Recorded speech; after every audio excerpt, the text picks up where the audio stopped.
Sesungguhnya kami yang menurunkan az-zikr Al-Quran dan kami yang menjaganya. Allah Subhanahu wa taala menjaga Al-Quran, menjaga keutamaannya sebagai bukti kebenaran, sebagai hujjah sampai hari kiamat. Saudaraku fillah rahimani wa rahimakumullah.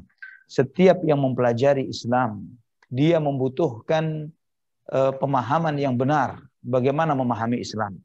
Dan tidak ada pemahaman yang benar melebihi apa yang diajarkan oleh Nabi Muhammad SAW yang beliau wariskan kepada para sahabat.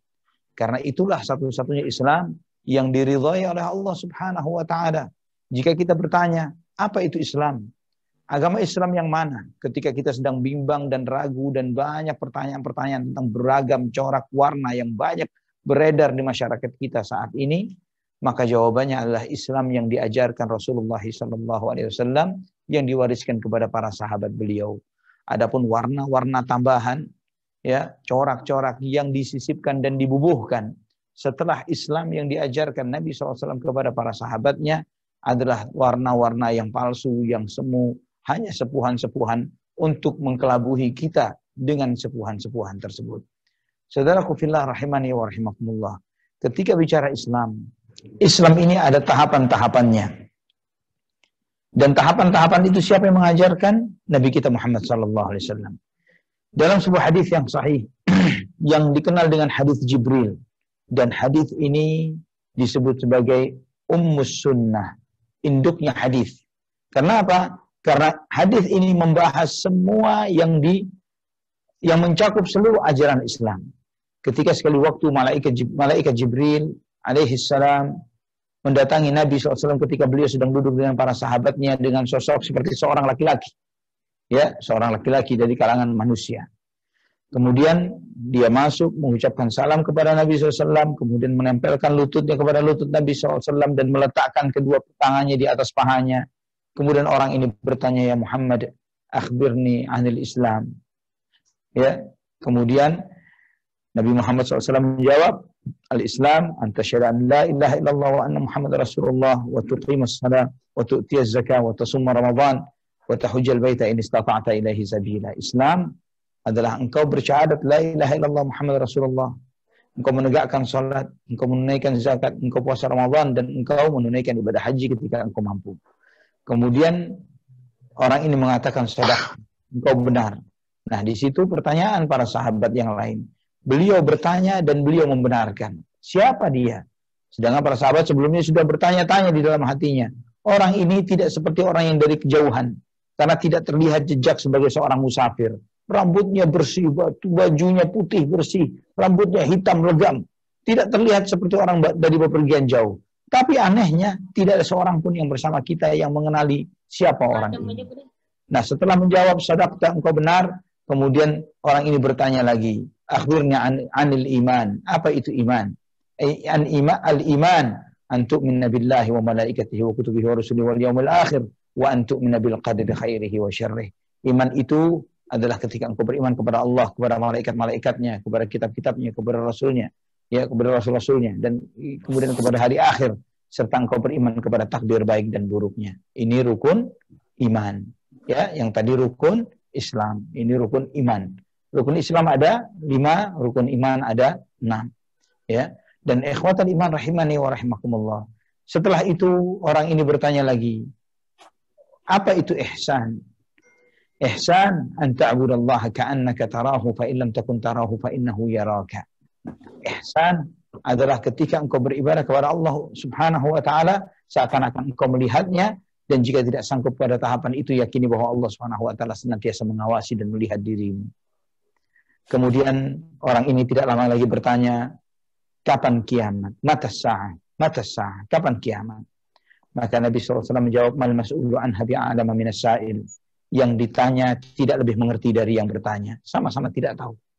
Ya, di sini kita tahu bahwa jika ada orang mengklaim memperkirakan kiamat tanggal sekian, tanggal sekian, tanggal sekian, terlihat kebohongan orang tersebut. Ya, jangan sampai kita tertipu dengan tukang ramal yang berkedok ustadz, kiai, dai, dan yang semisalnya. Ya, karena Nabi telah menjawab ketika pertanyaan kapan kiamat, Nabi menjawab sallallahu alaihi wasallam, beliau menjawab kepada malaikat Jibril yang bertanya, yang ditanya sama-sama tidak tahunya dengan yang bertanya. Malaikat Jibril tidak tahu, Nabi Muhammad SAW pun tidak tahu. Kemudian Nabi SAW menyampaikan, namun aku bisa memberitahukan kepadamu beberapa ciri-ciri dan tanda-tandanya. Ya, antalidal amatu rabbataha wa antaral huqatal uratal alah ri'a asyati yatatawaluna fil bunyan. Yaitu diantaranya adalah ketika seorang budak melahirkan tuannya. Kemudian engkau akan melihat seorang yang beralas kaki, yang tidak beralas kaki, yang berpakaian sangat sederhana, artinya telanjang, dan penggembala-penggembala kambing, tiba-tiba mereka berlomba-lomba di dalam meninggi-ninggikan bangunan. Dan tidak lama pergilah malaikat Jibril alaihissalam, dan kemudian Nabi SAW bertanya kepada sebagian sahabatnya, di antaranya kepada Umar, atadri manis sa'il, tahukah kamu siapa yang bertanya ini? Umar radhiyallahu anhu menjawab, Allahu wa rasuluhu a'lam, Allah dan Rasul yang lebih tahu. Kemudian Nabi SAW menjawab, innahu Jibril atakum yu'allimukum dinakum, bahwa yang baru datang adalah malaikat Jibril, yang dia datang kepada kalian, mengajarkan kepada kalian tentang agama kalian. Di sini Nabi SAW menyampaikan bagaimana malaikat Jibril alaihissalam mengajarkan kepada kita tentang agama kita. Nah, kalau ditanya tahapan-tahapan dalam Islam apa saja? Ada 3. Oh, udah. Islam, iman, ihsan. Apa tahapan dalam Islam? Moci udah belum? Iman, ihsan. Ini dari siapa tahapan ini? Yang dari Nabi kita Muhammad sallallahu alaihi wasallam.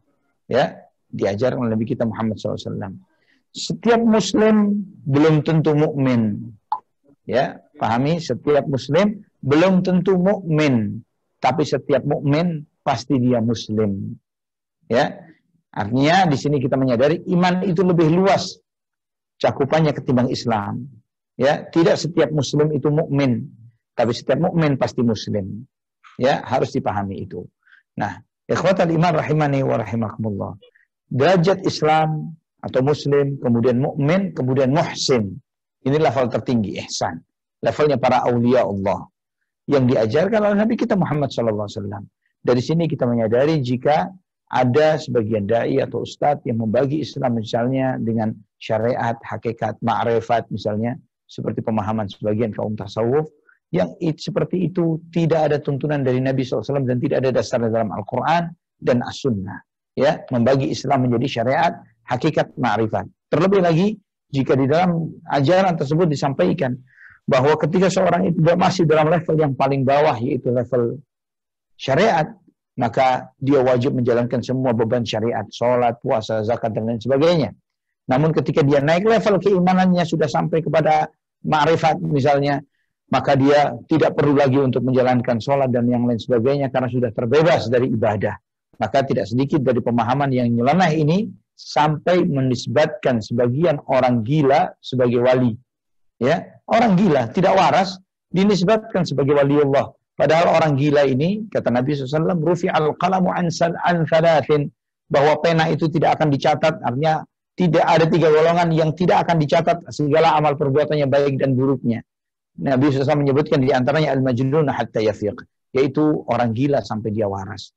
Artinya orang gila ini tidak tercatat amalnya. Mau dia khatam Quran tiap hari, mau dia tiap hari berzina dan mencuri dan lain sebagainya, karena termasuk golongan yang tidak dicatat amalan perbuatannya. Tapi anehnya sebagian kaum muslimin, karena kejahilannya mereka sampai menganggap sebagian orang-orang ini dengan label majdzub, kata mereka, adalah wali-wali.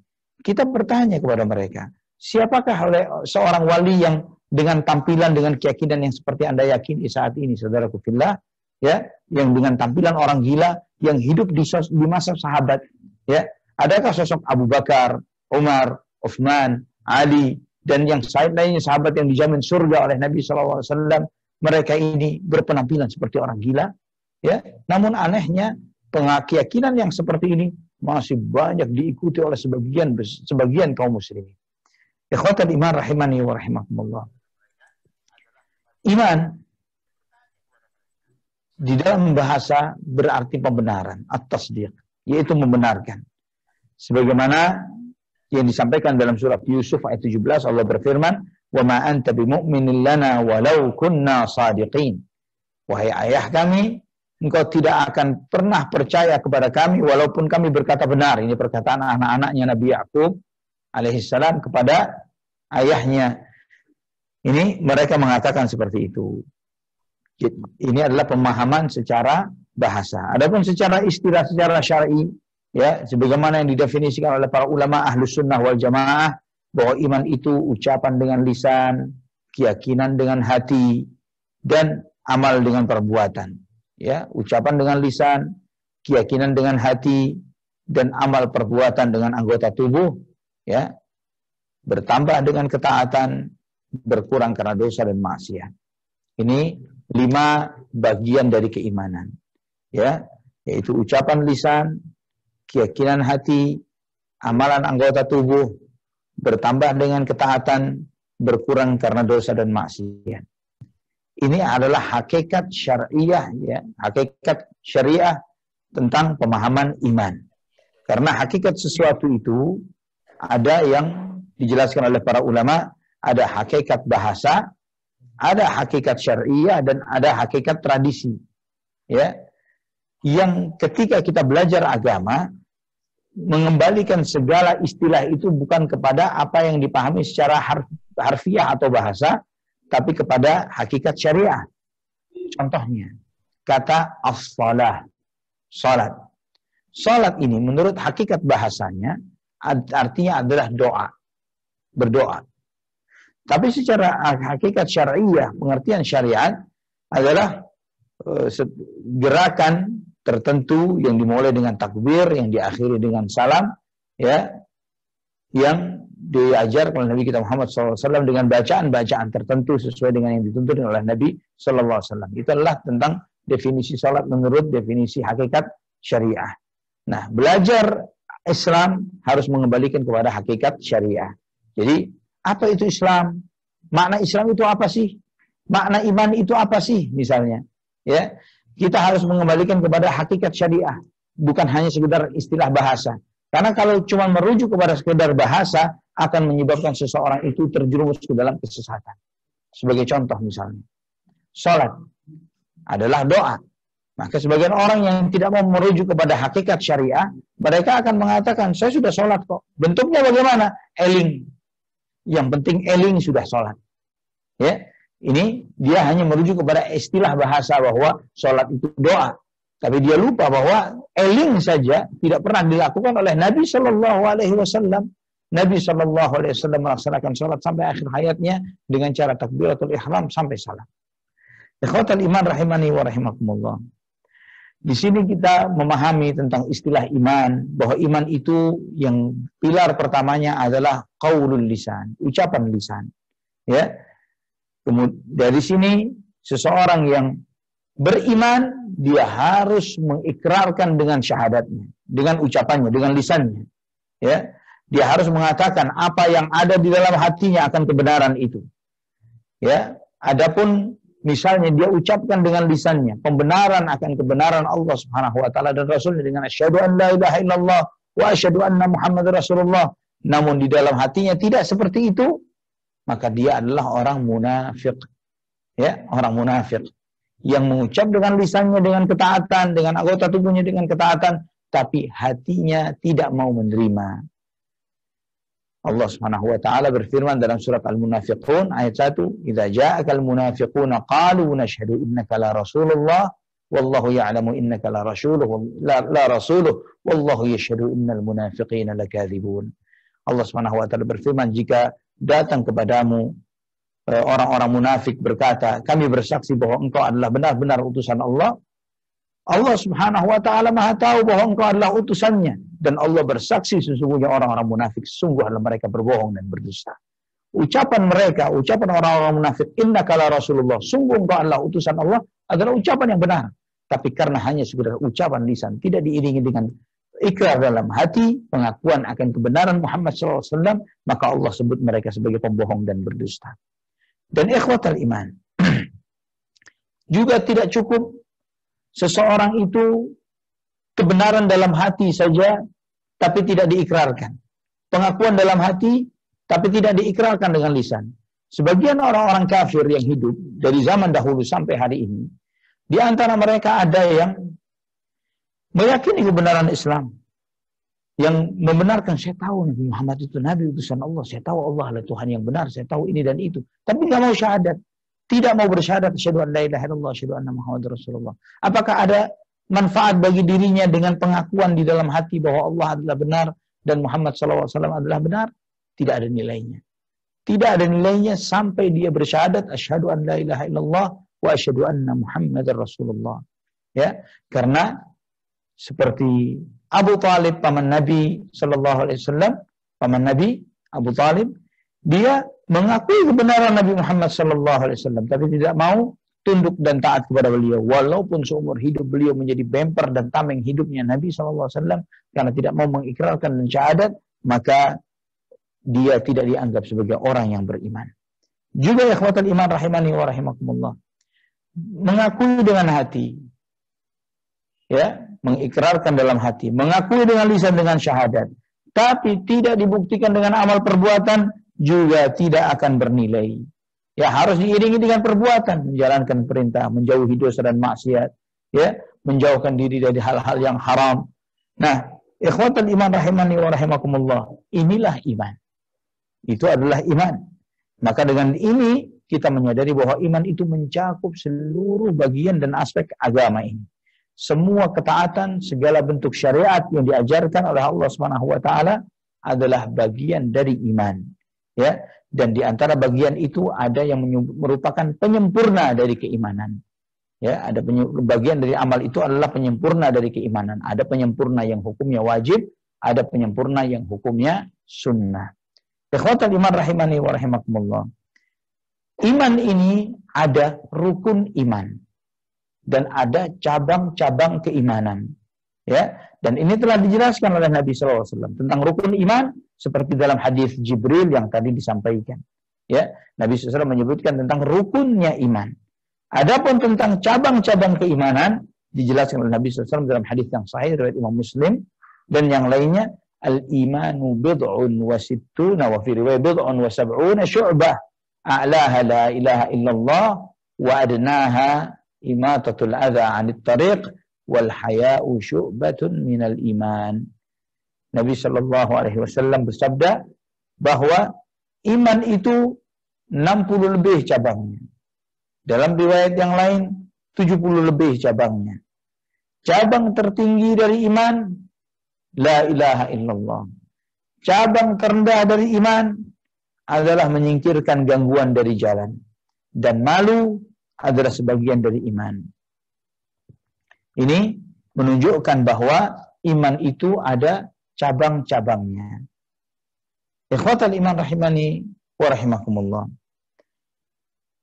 Ada kata Islam, ada kata iman. Jika dua kata ini disebutkan bersamaan oleh Allah Subhanahu wa taala, maka mengandung makna yang berbeda. Namun jika disebutkan salah satunya, maka mengandung kedua makna itu, mengandung makna Islam dan mengandung makna iman. Ya, perlu dipahami itu. Jadi kata Islam dan iman ini jika disebutkan dua-duanya, maka itu mengandung makna sendiri-sendiri. Tapi jika disebutkan salah satunya, maka itu juga mengandung makna temannya. Sebagai contoh ini, di akhir-akhir surat Al-Hujurat Allah berfirman, wa qalatil a'rabu amanna qul lam tu'minu walakin qulu aslamna. Berkata sebagian orang-orang Badui itu bahwa kami sudah beriman, kami sudah beriman, kami sudah beriman. Katakan kepada mereka, kalian belum beriman, namun ucapkanlah kami sudah masuk Islam. Ya, di sini Allah membedakan antara iman dan Islam. Bahwa Islam itu baru masuk Islam, baru memeluk Islam, itu maka dia seorang muslim, tapi belum menjadi mukmin. Untuk menjadi mukmin dia harus mujahadah, bersungguh-sungguh, melakukan kebaikan, meninggalkan segala dosa dan maksiat, menjalankan yang wajib, meninggalkan yang haram. Secara demikian, maka menjadilah dia seorang muslim. Ikhwatal iman rahimani wa rahimakumullah. Contoh yang lainnya adalah Allah Subhanahu wa taala berfirman, "Wala tamutunna illa wa antum muslimun." Dan janganlah kamu mati kecuali kamu dalam keadaan muslim. Maksudnya apa muslim di sini? Mukmin. Ya. Jadi kalau disebut sendirian berarti dia dan temannya, Islam dan iman. Namun jika disebut dua-duanya mengandung makna-makna yang berbeda. Apa yang mengandung makna-makna berbeda? Islam adalah amalan-amalan lahiriah yang dilakukan oleh fisik kita. iman adalah amalan hati yang ada di dalam hati seseorang. Ya, ini harus dipahami. Supaya apa? Supaya kita mengetahui perbedaan Islam dan iman. Ikhwatal iman rahimani wa rahimakumullah. Kemudian di dalam cabang-cabang keimanan ini disebutkan bahwa iman itu 70 lebih cabangnya. Dalam riwayat yang lain 60 lebih cabangnya. Ya, kata bid'un itu adalah angka 3 sampai 9. Ya. Kalau disebutkan bid'ah asar, ada bid'ah asar maksudnya adalah antara 13 sampai 19. Ya. Ini perlu dipahami tentang penggunaan kata menurut bahasa. Kemudian syu'bah adalah cabang dari keimanan yang merupakan cabang. Dan Nabi SAW menyebutkan cabang tertinggi dari iman, la ilaha illallah. Dan itu adalah punuk dan inti dari keislaman, inti dari keimanan, dan merupakan bagian dari rukun iman yang pertama dan merupakan masuknya seseorang ke dalam Islam dengan ikrar asyhadu an la ilaha illallah asyhadu anna muhammadar rasulullah, dan artinya dia beriman dengan benar kepada Allah Subhanahu wa taala. Kemudian Nabi SAW menyampaikan tentang level iman yang paling rendah. Bagaimana level iman yang paling rendah? Imatatul adza 'anit tariq, menghilangkan gangguan yang ada di jalan. Bagaimana seorang menghilangkan gangguan yang ada di jalan, ikhwatal iman? Bahwa segala sesuatu yang mengganggu manusia di perjalanan mereka, ya, di jalan-jalan yang kita manfaatkan, seperti batu yang melintang atau kotoran, ya, hal-hal yang merusak kehidupan manusia, ya, ini semuanya ada. Jika hal itu ditaruh di jalan, maka itu adalah hukumnya haram, ya, karena jalan yang merupakan akses yang dimanfaatkan oleh manusia haruslah bersih, tidak boleh ada gangguan-gangguan tersebut. Ikhwatan iman rahimani wa rahimakumullah. Dan ini sifatnya sangat luas. Termasuk gangguan jalan ini, termasuk segala sesuatu yang akan menghambat perjalanan orang yang berjalan di jalan tersebut. Dan juga termasuk gangguan itu adalah segala dosa dan maksiat yang menyebabkan dosa itu tersebar di tempat itu. Ikhwatan iman rahimani wa rahimakumullah. Jika seorang muslim melihat adanya gangguan di jalan dan dia membersihkannya, maka ini menunjukkan bahwa dia adalah orang yang beriman. Bukti bahwa dia adalah seorang mukmin.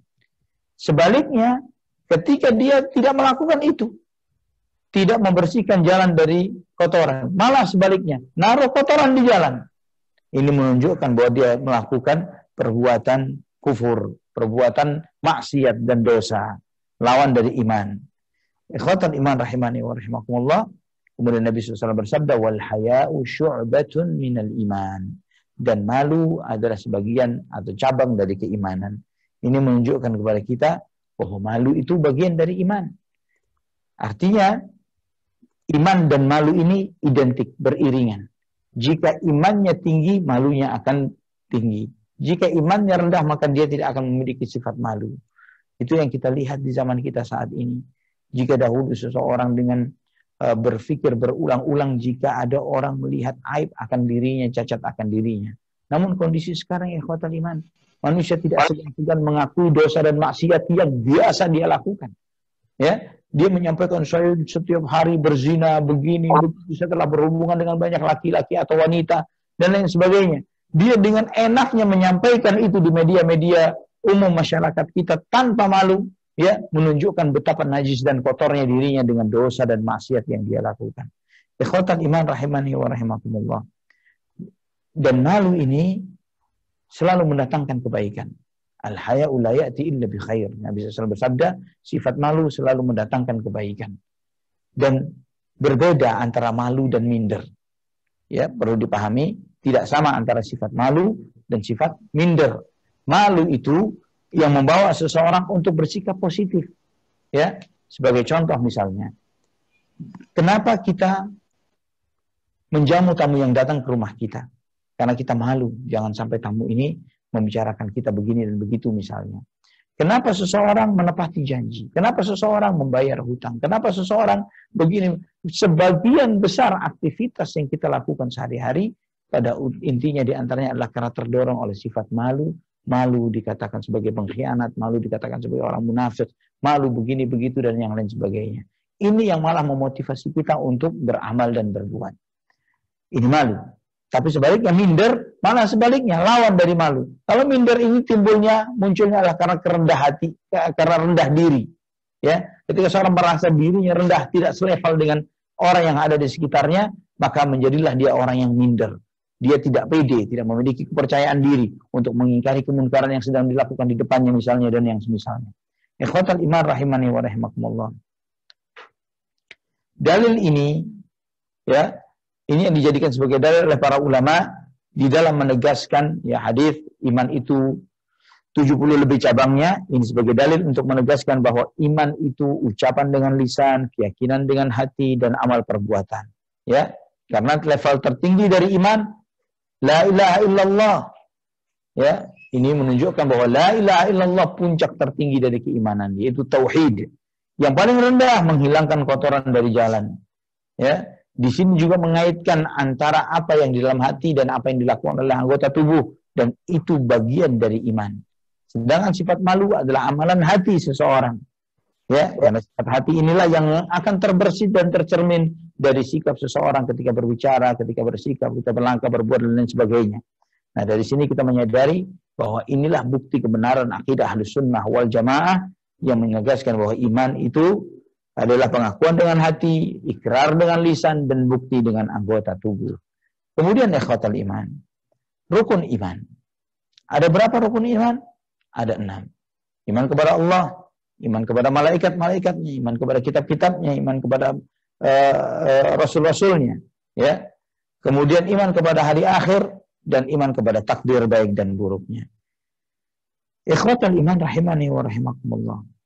Iman itu ada rukun iman, ada cabang-cabang keimanan. Apa bedanya? Apa beda rukun iman dan cabang keimanan? Ini harus kita pahami juga supaya kita tidak terjerumus ke dalam kesalahan di dalam menyikapi dan memahami suatu fenomena yang mungkin kita hadapi di masyarakat kita. Maka kita dengan sembarangan mengatakan orang itu imannya sempurna, atau dengan sembarangan mengatakan si itu imannya sudah hilang, murtad, keluar dari Islam, dan yang sebagainya. Perbedaan rukun iman dan cabang keimanan, rukun iman itu adalah jika salah satu, arti rukun itu artinya pilar, ya pojok. Rukun itu artinya pojok. Ya masjid, Ka'bah, di salah satu pojoknya kita mengenali ya yang mendekati Hajar Aswad disebut dengan rukun Yamani. Ya, disebut rukun Yamani. Ya, pojok Yamani. Nah, maksudnya adalah dia ada di pojok. Rukun itu menunjukkan bahwa dia pojok. Rukun iman disebutkan ada 6. Ya, jika dia tidak mengimani salah satunya, maka gugurlah iman dari orang tersebut. Dia bukan seorang mukmin dan juga bukan seorang muslim. Karena rukun, pilar atau tiang ini yang menjadi tegaknya sesuatu. Ya, jika kehilangan salah satunya, maka tidak dikatakan dia sebagai seorang mukmin. Adapun cabang keimanan ini adalah penyempurna yang menyempurnakan bangunan iman tadi. Jadi jika dikatakan sebagai penyempurna, maka jika kurang sedikit atau ada yang cacat dari penyempurna itu tidak menghilangkan iman secara keseluruhan. Dan penyempurna iman ini ada yang hukumnya wajib, ada yang hukumnya sunnah. Jika penyempurna imannya yang wajib hukumnya, maka disebutkan bahwa ini akan menyempurnakan iman yang bernilai wajib. Adapun yang sunnah akan menyempurnakan iman yang sunnah. Jika seorang muslim meninggalkan salah satu kewajiban yang diwajibkan oleh Allah Subhanahu wa taala, atau dia melakukan salah satu yang diharamkan oleh Allah Subhanahu wa taala, maka imannya tidak hilang. Ya, tidak hilang secara keseluruhan menurut keyakinan Ahlus Sunnah. Jika ada seorang muslim yang meninggalkan sebagian dari kewajiban, ya, atau melakukan sebagian dari yang haram. Kenapa? Ya, karena dia meninggalkan sesuatu yang merupakan penyempurna dari iman, yang penyempurna yang wajib. Ya. Nah, termasuk juga dia menghilangkan sikap yang menjadi penyempurnanya iman, yaitu dengan tidak melakukan hal-hal yang haram. Yang ini adalah hukumnya juga wajib. Ya, maka orang tersebut dikatakan sebagai orang yang kehilangan kesempurnaan imannya yang wajib. Maka dia dikatakan sebagai orang mukmin naqisul iman, orang mukmin yang lemah imannya. atau dikatakan sebagai sebagai orang fasik, ya. Sebagaimana orang yang minum khamr, ya, atau mencuri, atau berzina, atau melakukan sebagian dari dosa-dosa besar. Ya, orang-orang seperti ini tidak bisa dikatakan kafir, ya, dan tidak dikatakan bahwa dia ini tidak beriman kepada Allah Subhanahu wa taala. Namun dikatakan sebagai orang fasik, dan dia jika ada hukum ketentuan syariat maka dia dihukum sesuai dengan hukum qisas, sesuai dengan aturan syariat karena dosa tersebut. Ikhwatal iman rahimani wa rahimakumullah. Jika ada seseorang meninggalkan sesuatu yang wajib seperti birrul walidain atau silaturrahim atau memberi nafkah yang wajib dan yang sebagainya yang hukumnya wajib, ya, maka kita katakan bahwa imannya naqis, imannya kurang. Dia berbuat maksiat kepada Allah Subhanahu wa taala dengan meninggalkan sebagian yang wajib ini. Dan dia bermaksiat kepada Allah Subhanahu wa taala karena hal tersebut. Bisa jadi karena meninggalkan yang wajib, bisa jadi karena dia melakukan sesuatu yang sifatnya haram. Dan hal itu tidak membuat dia keluar dari keimanan. Ya, namun kita katakan dia sebagai seorang mukmin yang kurang imannya. Kenapa? Karena yang dia lakukan atau yang tidak dia lakukan adalah penyempurna keimanan, penyempurna yang wajib. Dia tidak menghilangkan salah satu pilar atau rukun dari iman tersebut. Inilah akidah Ahlus Sunnah wal Jamaah tentang iman yang harus kita pahami. Berbeda dengan orang-orang Khawarij, berbeda dengan orang-orang Mu'tazilah, ya, kelompok Khawarij ini adalah aliran sesat yang pertama kali muncul di masa sahabat Utsman ibn Affan sebagai khalifah. Utsman ibn Affan radhiyallahu anhu sebagai khalifah. Mereka yang menimbulkan chaos di masyarakat Madinah pada saat itu dengan demo-demonya dan sampai akhirnya berakibat terbunuhnya Utsman ibn Affan radhiyallahu anhu di rumah beliau. Ya, dari situ kemudian bergejolak fitnah yang luar biasa. Ya, orang-orang Khawarij ini terus menebarkan isu dan lain sebagainya. Sampai nantinya mereka yang membunuh Ali ibn Abi Thalib radhiyallahu anhu juga, yang seorang yang bernama Abdurrahman bin Muljam. Ikhwatal iman rahimani wa rahimakumullah. Khawarij ini, mereka ini sangat ekstrim di dalam menyikapi agama. Ya, mereka mudah mengkafirkan. Seseorang yang tidak melakukan salah satu kewajiban atau melakukan sesuatu yang haram, maka hilanglah Islamnya, kafirlah dia. Dia tidak beriman. Ini orang Khawarij. Orang-orang Murji'ah sama dengan mereka. Ya, mereka mengkafirkan pelaku dosa besar. Tapi bedanya dengan Mu'tazilah, ya, kelompok antara Khawarij dengan Mu'tazilah, bedanya Mu'tazilah ini mereka menganggap pelakunya ini belum kafir. Tapi di satu tempat, fi manzilah baina manzilatain, antara mukmin dan kafir. Mukmin tidak, kafir tidak. Tapi kalau ditanya kepada Mu'tazilah, maksud kalian apa? Bagaimana status dan nasibnya orang ini nanti di akhirat? Maka Mu'tazilah mengatakan statusnya sama seperti orang kafir, yaitu kekal di api neraka. Ini keyakinan sesat mereka. Dan ini adalah pemahaman kelompok sesat yang dikatakan sebagai kealiran sesat aliran ahlul bid'ah. Ya, yang menyelisihi dalil-dalil yang sahih. Menyelisihi apa yang diajarkan oleh akidah Ahlus Sunnah wal Jamaah yang memang diwariskan dari Nabi SAW kepada para sahabatnya. Ikhwatal iman rahimani wa rahimakumullah. Kenapa terjadi pemikiran yang menyimpang seperti ini?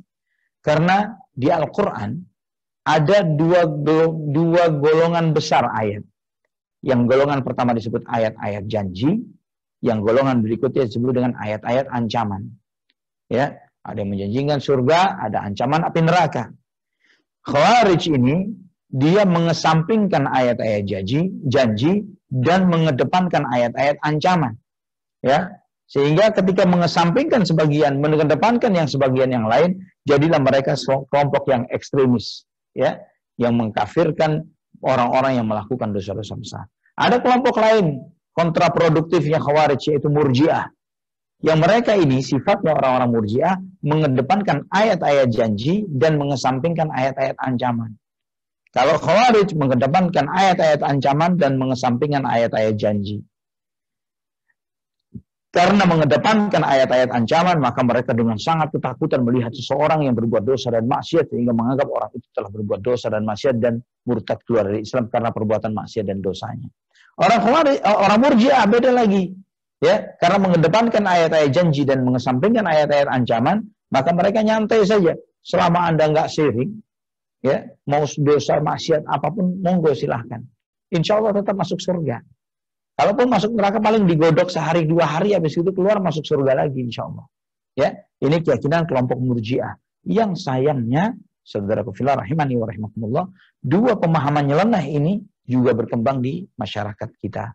Ada yang pemikiran ekstremis teroris seperti ISIS, ya, yang mereka ini dengan gampangnya menghalalkan darah saudaranya sesama muslim, yang melegalkan darah mereka, boleh dibunuh, diambil hartanya, diperkosa anak-anaknya, diperbudak dan lain sebagainya.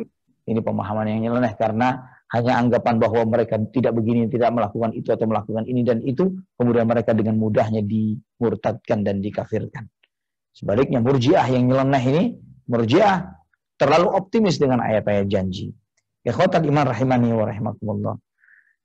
Sedangkan Ahlus Sunnah wal Jamaah, mereka menempatkan diri di tengah, ya, memanfaatkan kedua ayat ini dengan tepat, dengan benar, ya, sehingga misalnya Allah Subhanahu wa taala berfirman di dalam surat An-Nisa ayat 48, innallaha la yaghfiru an yushraka bihi wa yaghfiru ma duna dzalika liman yasha. Sesungguhnya Allah Subhanahu wa taala tidak mengampuni orang yang berbuat syirik, mengampuni dosa selain itu bagi siapa yang dikehendaki oleh Allah Subhanahu wa taala. Nah, kita membaca ayat ini ya, dalam surat An-Nisa ayat 48. Dan juga misalnya kita membaca firman Allah dalam surat Al-Jin ayat 23. Ketika Allah berfirman, "Wa may ya'sillaha wa rasulahu fa inna lahu nara jahannam khalidina fiha abada." Dan barang siapa yang bermaksiat menentang Allah dan Rasulnya, maka baginya neraka jahanam, mereka kekal di dalamnya selama-lamanya. Ya, orang yang membaca ayat ini dan hanya mengambil ayat ini saja, mengesampingkan ayat yang tadi disebutkan, maka dia akan beranggapan setiap orang bermaksiat kepada Allah dan Rasulnya, apapun namanya maksiat, dosa kecil, dosa besar, ya, fa innalahu nar jahannam khalidina fiha abada, maka baginya neraka jahanam, mereka kekal di dalamnya. Namun ketika kita sampaikan, Allah yang menyampaikan ayat ini, Allah Subhanahu wa taala juga yang menyampaikan firman Allah dalam surat An-Nisa ayat 48 tadi, yang menegaskan innallaha la yaghfiru an yushraka bihi wa yaghfiru ma duna dzalika liman yasha. Sesungguhnya Allah Subhanahu wa taala tidak mengampuni dosa orang yang berbuat, Allah Subhanahu wa taala tidak akan mengampuni orang berbuat syirik dan mengampuni dosa selain itu bagi siapa yang dikehendakinya. Maka dari sini kita memahami bahwa ayat dalam surat Al-Jin ayat 23 itu adalah bentuknya ancaman. Bukan artinya Allah Subhanahu wa taala menganggap setiap orang yang berbuat dosa dan maksiat kemudian dianggap murtad.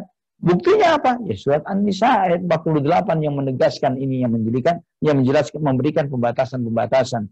Kapan seseorang itu dikatakan murtad? Ketika dia kufur misalnya, ya, atau ketika dia terjumus dalam perbuatan syirkul akbar dan misalnya nifaq akbar, ya. Dan kapan dia tidak dikatakan kufur karena dia terjerumus dalam dosa-dosa dan maksiat walaupun itu adalah dosa-dosa besar. Karena Allah telah menegaskan dalam surat An-Nisa ayat 48, sesungguhnya Allah Subhanahu wa taala tidak akan mengampuni dosa orang yang berbuat syirik dan mengampuni dosa selain itu bagi siapa yang dikehendakinya. Terlebih lagi kita menyadari bahwa di dalam syariat ini Allah Subhanahu wa taala memberikan kepada kita peluang-peluang yang memungkinkan kita diampuni dosa-dosa kita tanpa kita sadari. Ya. Misalnya ujian-ujian hidup yang dijalani oleh seorang mukmin. Pada hakikatnya sekecil apapun ujian itu, walaupun kita kena duri, terantuk batu dan yang semisalnya, itu menghapusi dosa-dosa, menghapuskan dosa-dosa. Dan juga terkadang kita mengalami hukuman di dunia, wal'iyadzubillah, di qisas, ya wal'iyadzubillah. Dan itu juga akan menyelesaikan tanggungan dia terhadap dosa tersebut. Ada lagi di antara manusia yang wal'iyadzubillah juga ketika mereka mati meninggal dunia dikuburkan, diazab di kuburnya. Ya, dan ada yang ditunda azabnya sampai hari kiamat sesuai dengan apa yang dikehendaki oleh Allah Subhanahu wa taala. Inilah akidah Ahlus Sunnah wal Jamaah terkait tentang iman. Dan di sini kita memahami mana cabang-cabang keimanan dan mana rukun iman. Rukun iman ada 6. Ya, itu cabang-cabang keimanan. Yang tertingginya la ilaha illallah, yang paling rendahnya adalah menghilangkan kotoran dari jalan. Dan di sini kita menyadari bahwa segala aktivitas ketaatan yang dilakukan oleh seorang hamba, termasuk melakukan hal-hal yang baik, meninggalkan dosa dan maksiat, semuanya adalah bagian dari iman. Ikhwatal iman rahimani wa rahimakumullah. Dan di sini kita mengetahui perbedaan cabang dan rukun. Jika seseorang meninggalkan rukun, hilang semuanya. Ya, menentang tauhid misalnya. Dia berbuat syirik, maka dia telah berlaku kufur karena dia meninggalkan salah satu rukun dari rukun iman ini, yaitu iman kepada Allah Subhanahu wa taala. Atau misalnya dia meninggalkan salah satu tidak beriman kepada salah satu rukun iman yang Allah Subhanahu wa taala ajarkan. Misalnya dia menolak adanya malaikat, menolak salah satu nabi yang diutus oleh Allah. Mau percaya dengan semua nabi kecuali Nabi Muhammad misalnya. Mau percaya dengan semua nabi termasuk Nabi Muhammad SAW, tapi tidak mau percaya dengan Nabi Nuh alaihissalam misalnya. Tidak mempercayai salah satu nabi, maka sama dengan tidak mempercayai seluruh nabi. Ya, sama dengan tidak mempercayai dan beriman kepada seluruh nabi. Atau misalnya menentang akan adanya hari kiamat, adanya hari kebangkitan, adanya surga dan neraka, adanya sirat yang membentang di atas neraka jahanam, adanya mizan amal perbuatan seseorang, apa yang misalnya yang telah ditetapkan oleh ajaran Islam ini yang akan terjadi pada kehidupan alam akhirat, maka orang tersebut adalah kafir, keluar dari Islam. Karena dia telah mengingkari sebagian dari rukun iman, ya. Termasuk juga orang yang menolak takdir, yang mengatakan ini semuanya tiba-tiba saja, ini seperti ini seketika, tidak ada planning, tidak ada ketetapan Allah Subhanahu wa taala bahwa semuanya terjadi dengan kebetulan saja, seperti terjadi dengan tiba-tiba. Nah, ikhwatal iman rahimani wa rahimakumullah, asumsi ini seperti asumsi kelompok sesat Mu'tazilah, ya. Dan ini berbahaya karena itulah mereka dianggap sebagai kafir di kalangan para ulama karena menolak takdir. Ya, karena dia menolak takdir. Adapun jika misalnya di dalam aku meninggalkan sebagian dari penyempurna iman, maka tidak gugur imannya. Ya, tidak gugur. Bisa jadi imannya itu hilang secara sebagian besarnya sehingga dia tidak menjadi mukmin yang lengkap, yang sempurna imannya. Kalau dia meninggalkan hal-hal yang wajib, maka hilanglah jatah perintah kesempurnaan iman yang wajib bagi dirinya. Kalau dia kurang di dalam hal-hal yang sunnah, maka kesempurnaan iman yang sunnah ini pun berkurang pada diri orang tersebut. Dalilnya apa? Apakah ada dalil yang menegaskan bahwa iman itu bertambah dan berkurang? Ya, di antara dalil-dalil ahlus sunnah di dalam hal ini, misalnya Allah berfirman di dalam surat Al-Anfal ayat 2, Allah menegaskan, innamal mu'minuna alladzina idza dzukirallahu wajilat qulubuhum wa idza tuliyat 'alaihim ayatuhu zadatuhum imana. Ya, Allah Subhanahu wa taala berfirman, sesungguhnya orang-orang beriman adalah mereka ketika disebut nama Allah Subhanahu wa taala hati mereka menjadi bergetar, menjadi takut kepada Allah Subhanahu wa taala. Dan ketika dibacakan ayat-ayat Allah Subhanahu wa taala bertambah iman mereka. Ya, ini menunjukkan bahwa iman bertambah dengan apa? Dengan dibacakannya ayat-ayat Al-Qur'an. Ini di antara hikmah dari hikmah Al-Quran adalah membuat seseorang bertambah imannya. Juga firman Allah di surat At-Taubah ayat 124. Allah Subhanahu wa taala berfirman, "Wa idza ma unzilat suratun faminhum man yaqulu ayyukum zadathu hadhihi imana, fa ammal ladzina amanu fazadatuhum imana wa hum yastabshirun." Jika diturunkan kepada mereka satu surat, ya, maka di antara mereka ada yang bertanya, siapa yang di antara kalian yang nambah imannya karena turunnya satu surat ini? Maka orang-orang beriman berkata bahwa bertambahlah iman mereka dan mereka semakin bergembira kepada Allah, kepada iman yang telah Allah berikan kepada mereka. Ini mengajarkan kepada kita bahwa iman itu bertambah. Ya, bertambah dengan apa? Dengan membaca Al-Quran, mendengarkan Al-Quran. Juga Allah berfirman misalnya dalam surat Al-Ma'idah, dalam surat Al-Muddathir ayat 31. Wa ma ja'alna ashaban nari illa malaikah wa ma ja'alna iddatahum illa fitnatan lil ladzina kafaru liyastayqina alladhina utul kitab wa yazdada alladhina amanu imana. Allah berfirman, dan tidaklah kami jadikan penjaga-penjaga neraka itu kecuali para malaikat, dan tidaklah kami menjadikan jumlah hitungan mereka kecuali ujian bagi orang-orang yang kafir. Ya, supaya orang-orang yang diberi Alkitab semakin tambah yakin dan supaya orang-orang beriman semakin bertambah imannya kepada Allah Subhanahu wa taala. Maka di sini mengajarkan kepada kita bahwa iman itu bisa bertambah. Bertambahnya dengan apa? Dengan ketaatan, dengan keyakinan kepada Allah Subhanahu wa taala. Adapun dalilnya bisa berkurang mana? Ya, ini kan sebut ayat-ayat atau hadis-hadis tentang bertambah. Bagaimana dengan berkurang? Kita katakan bahwa yang pertama, dalil berkurang, segala sesuatu yang bisa ditambah, maka dia juga bisa berkurang. Ya, gitu. Ini salah satu kaidah akliyah tentang hal ini. Dan juga Nabi SAW menyampaikan di dalam hadis yang sahih. Nabi SAW bersabda, "Inna Allah azza wa jalla yawmal qiyamati yaqulu akhriju minan nari man kana fi qalbihi mithqalu habbatin min khardalin min iman." Nanti pada hari kiamat Allah Subhanahu wa taala berfirman, keluarkanlah dari api neraka orang-orang yang ada sebesar biji sawi keimanan. Ini menunjukkan bahwa iman itu bisa bertambah sangat besar atau bisa mengecil sangat kecil sampai lebih kecil dari biji sawi. Ya, ini menunjukkan bahwa iman itu bertambah dan berkurang. Juga surat Ali Imran ayat 167, hum lil kufri yawma idzin aqrabu minhum bittaqwa lil iman. Ya, hum lil kufri yawma idzin aqrabu minhum lil iman. Mereka lebih dekat kepada kekufuran ketimbang keimanan pada hari itu. Ya, Allah Subhanahu wa taala mengaitkan antara menyebutkan iman, kufur, dan Allah menyebutkan bahwa mereka lebih dekat kepada kekufuran ketimbang keimanan.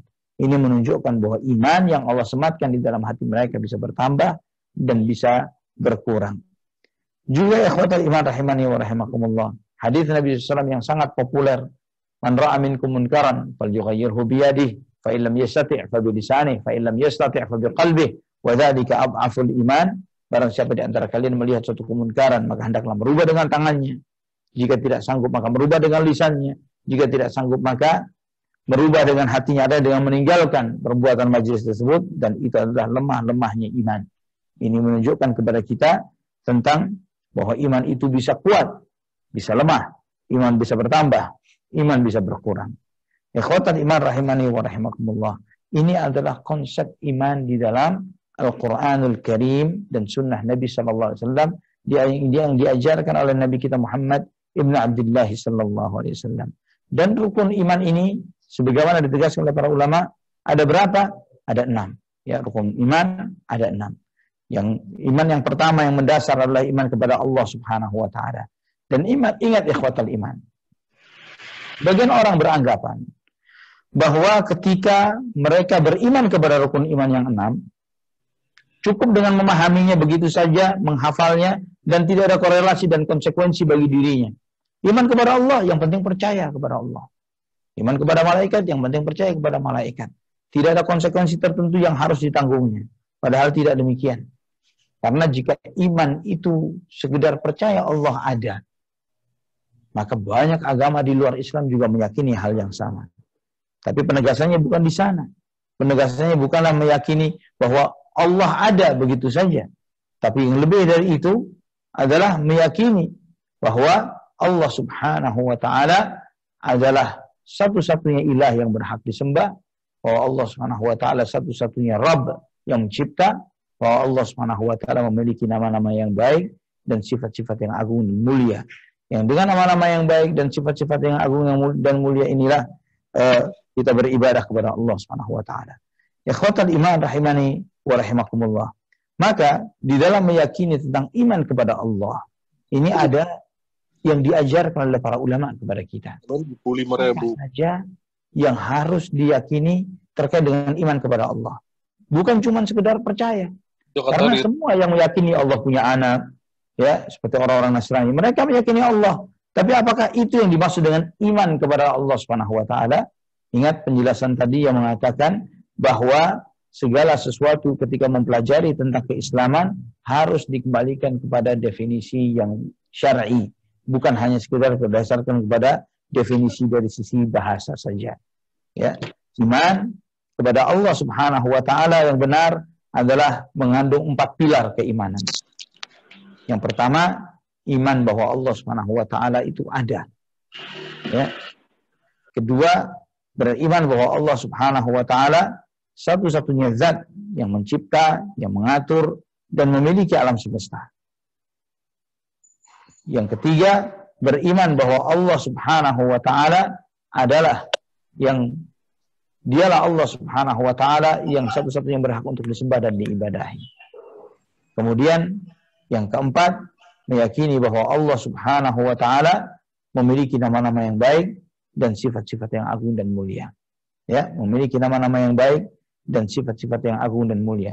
Ini adalah iman kepada Allah Subhanahu wa taala. Jika kurang salah satunya, maka belum benar imannya. Jika seseorang beriman kepada Allah Subhanahu wa taala, ya, kemudian dia mengatakan bahwa saya percaya Allah Subhanahu wa taala itu yang mencipta, yang mengatur dan memiliki alam semesta. Tapi saya tidak percaya bahwa Allah Subhanahu wa taala satu-satunya yang berhak disembah, misalnya. Ya, dia tidak percaya itu. Dia mengatakan saya tidak percaya Allah satu-satunya sembah. Sekali waktu saya menyembah Allah, sekali waktu saya juga menyembah yang lain. Nah, yang seperti ini belumlah dia beriman kepada Allah Subhanahu wa taala. Atau misalnya seseorang yang beriman kepada Allah Subhanahu wa taala tapi tidak mempercayai nama-nama dan sifat-sifat Allah Subhanahu wa taala. Tidak mau percaya dengan Asmaul Husna. Ya, menolak sebagian atau keseluruhan dari nama-nama baik yang Allah Subhanahu wa taala ajarkan kepada kita. Dan ini yang menyebabkan seseorang tidak benar imannya kepada Allah Subhanahu wa taala. Ikhwatal iman rahimani wa rahimakumullah. Sekarang kita membahas iman kepada Allah. Tadi telah saya sampaikan bahwa iman kepada Allah akan benar jika memenuhi 4 hal. Yang pertama, iman akan keberadaan Allah. Yang kedua, iman bahwa Allah satu-satunya yang mencipta dan mengatur alam semesta. Mencipta, mengatur, dan memiliki alam semesta. Ketiga, mengimani bahwa Allah Subhanahu wa taala satu-satunya yang berhak untuk disembah dan diibadahi. Keempat, meyakini bahwa Allah Subhanahu wa taala memiliki nama-nama yang baik dan sifat-sifat yang agung dan mulia. Ini 4 hal yang harus diimani ketika beriman kepada Allah. Nah, bagaimana kita menetapkan terkait dengan rukun iman kepada Allah ini? Bagian yang pertama, iman akan wujud atau adanya Allah. Ikhwatal iman, seringkali kita yang muslim dari lahir, kalau ditanya, apa bukti Allah itu ada? Seringkali kita tidak bisa menjawab. Ya, seringkali kita tidak, aduh apa ya? Ini pertanyaan mengejutkan kita. Sedangkan kita muslim dari lahir. Ini ajaran yang hak dari Allah Subhanahu wa taala dan Rasulnya. Sedangkan hal ini juga termasuk hal yang wajib diimani terkait dengan iman kepada Allah Subhanahu wa taala, yang semestinya kita beriman dengan berdasarkan ilmu. Namun kita bisa menunjukkan dengan banyak bukti. Bukti membuktikan akan keberadaan Allah Subhanahu wa taala bisa dibuktikan dengan 4 perkara. Pertama dengan dalil fitrah, kedua dengan dalil akal, ketiga dengan dalil syariat, dan keempat adalah dengan dalil panca indera. Maksudnya dalil fitrah apa? Fitrah itu bisa saya umpamakan seperti software yang Allah tanamkan ke dalam diri kita. Yang software itu menunjukkan kepada kita bahwa kita ini adalah hamba Allah Subhanahu wa taala. Maka kita melihat setiap peradaban yang ditemukan oleh manusia, selalu di sana ada tempat peribadatan. Tidak ada peradaban ateis, itu tidak ada. Karena itu menunjukkan bahwa ateisme itu bukan sesuatu yang tidak manusiawi. Tidak ada manusia yang ateis. Firaun pun percaya Tuhan. Ya, ini menunjukkan bahwa sikap atau pemahaman ateisme bukanlah pemahaman yang manusiawi, malah ini tidak rasional dan tidak manusiawi. Fitrah itu platform yang Allah simpan, yang Allah software yang Allah tanamkan kepada masing-masing kita, sehingga kita meyakini akan adanya Allah Subhanahu wa taala. Ya, maka Nabi SAW bersabda, kullu mauludin yuladu 'alal fitrah. Setiap bayi lahir dilahirkan dalam keadaan fitrah. Orang tuanya lah yang membuat dia menjadi Yahudi, orang tuanya menjadikan dia menjadi Majusi atau menjadi Nasrani.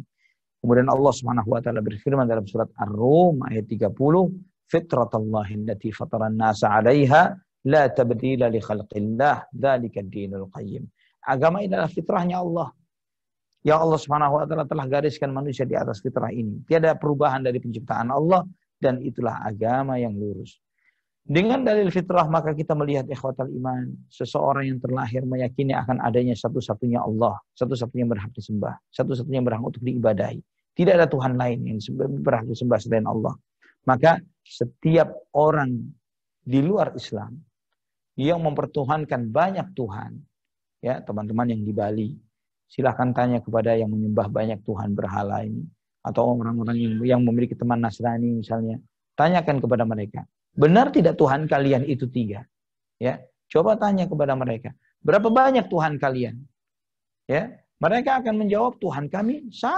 Mereka tidak akan mengatakan saya bangga Tuhan saya paling banyak di antara yang lain. Ya, Malah dia berkeyakinan dengan fitrah yang Allah tanamkan bahwa tidak benar menjadi sosok Tuhan kecuali dialah satu-satunya. Ya. Nah, ini adalah yang mau berucap fitrahnya yang telah terkelabui karena lingkungan, ajaran nenek moyang dan yang semisalnya, maka dia menjadi seorang Nasrani atau menjadi Yahudi atau menjadi Majusi atau yang lainnya dari ajaran-ajaran di luar Islam. Ini adalah dalil fitrah akan adanya Allah. Ada dalil akal, ada dalil syar'i, ada dalil panca indera. Nah, di sini ikhwatal iman rahimani wa rahimakumullah, ana ingin menyampaikan hal ini insyaallah secara lebih mendetail nanti pada kajian kita yang berikutnya jika Allah Subhanahu wa taala berikan kemudahan. Bagaimana kita beriman kepada Allah dengan iman yang benar. Karena yang sudah hafal rukun iman yang 6, tidak cukup dengan rukun iman yang 6 sudah dihafal begitu saja. Tapi bagaimana imannya kepada Allah? Bagaimana imannya kepada malaikat? Bagaimana imannya kepada Rasul? Bagaimana imannya kepada kita? Bagaimana imannya kepada hari akhir? Bagaimana imannya kepada takdir dengan iman yang benar?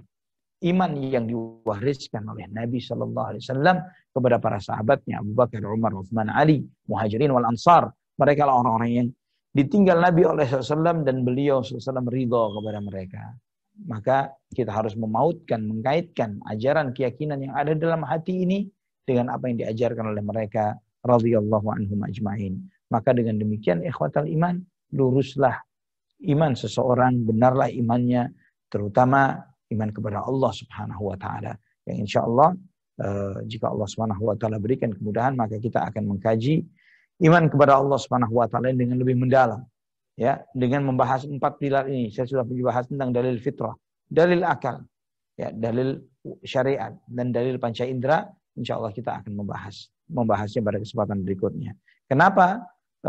Karena pembahasan ini membutuhkan waktu, ya, membutuhkan waktu tersendiri.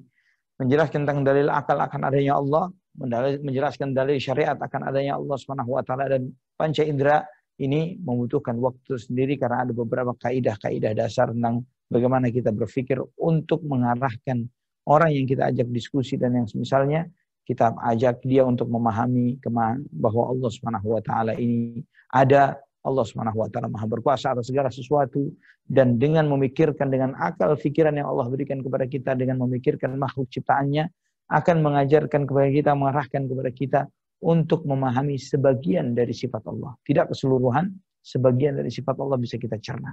Wallahu ta'ala a'la wa a'lam bishawab. Silahkan mungkin Ahmad jika ada yang mau ditanyakan, silahkan disampaikan.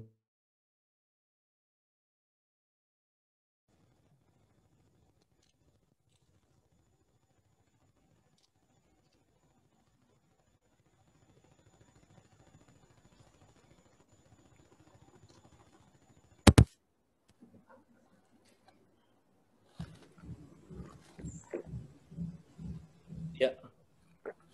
Suaranya jelas, Ustaz? Baik. Ya.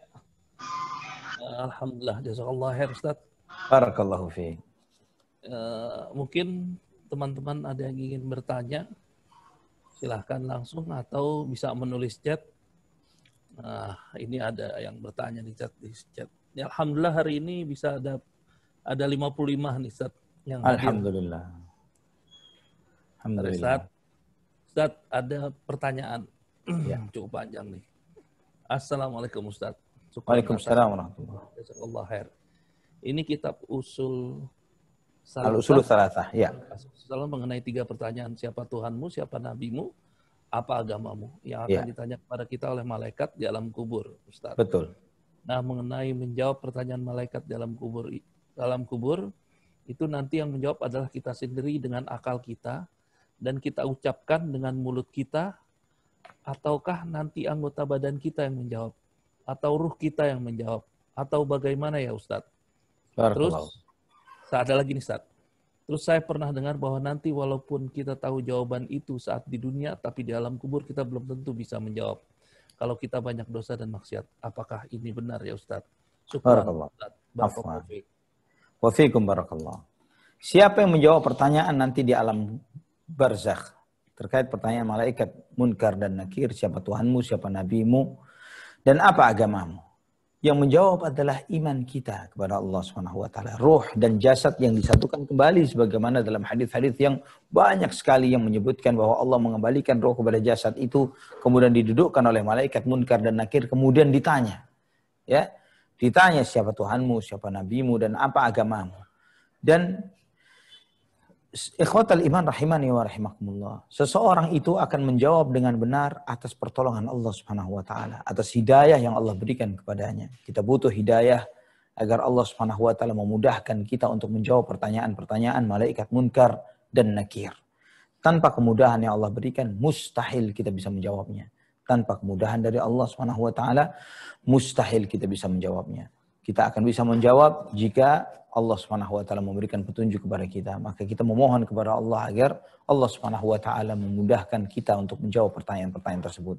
Ya, yuthabbitu, sebagaimana doa yang sering dipanjatkan oleh Nabi sallallahu alaihi wasallam ketika beliau mengantarkan jenazah yang sedang dimakamkan, Nabi SAW bersabda, "Istaghfiru li akhikum was'alu lahu at-tathbita fa innahu al-ana yus'al."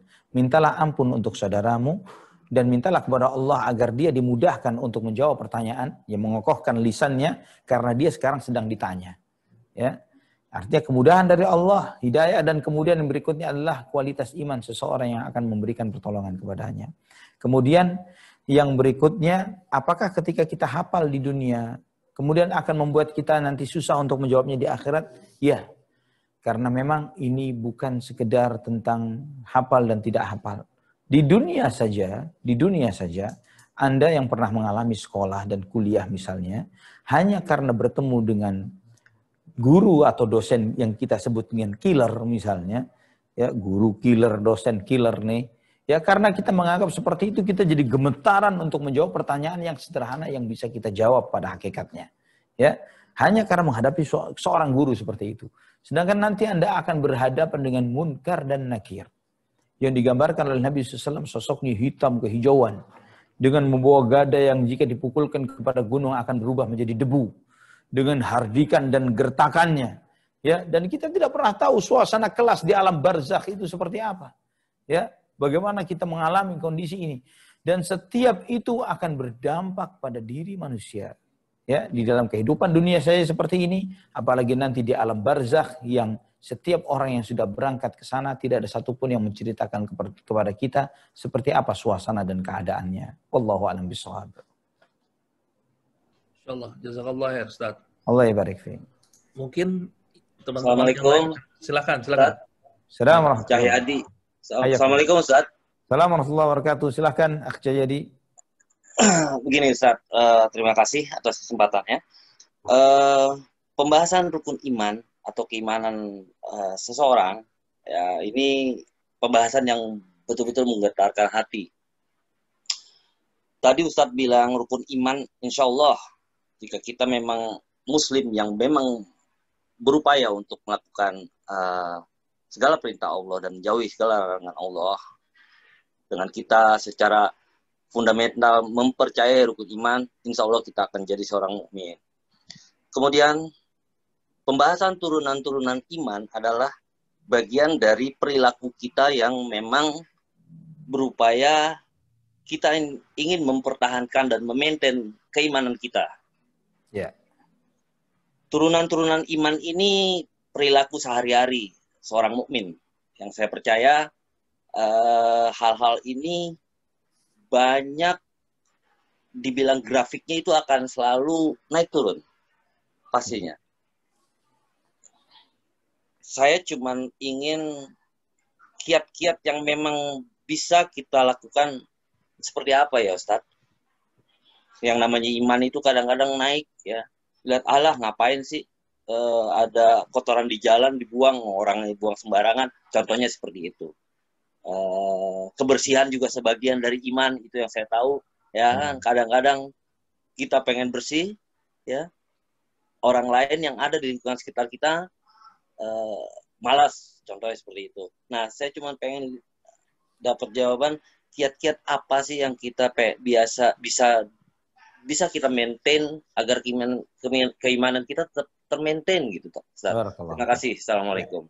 Waalaikumsalam warahmatullahi wabarakatuh. Bagaimana kita memaintain iman kita supaya setidaknya ketika berkurang tidak sampai kehabisan iman, ya.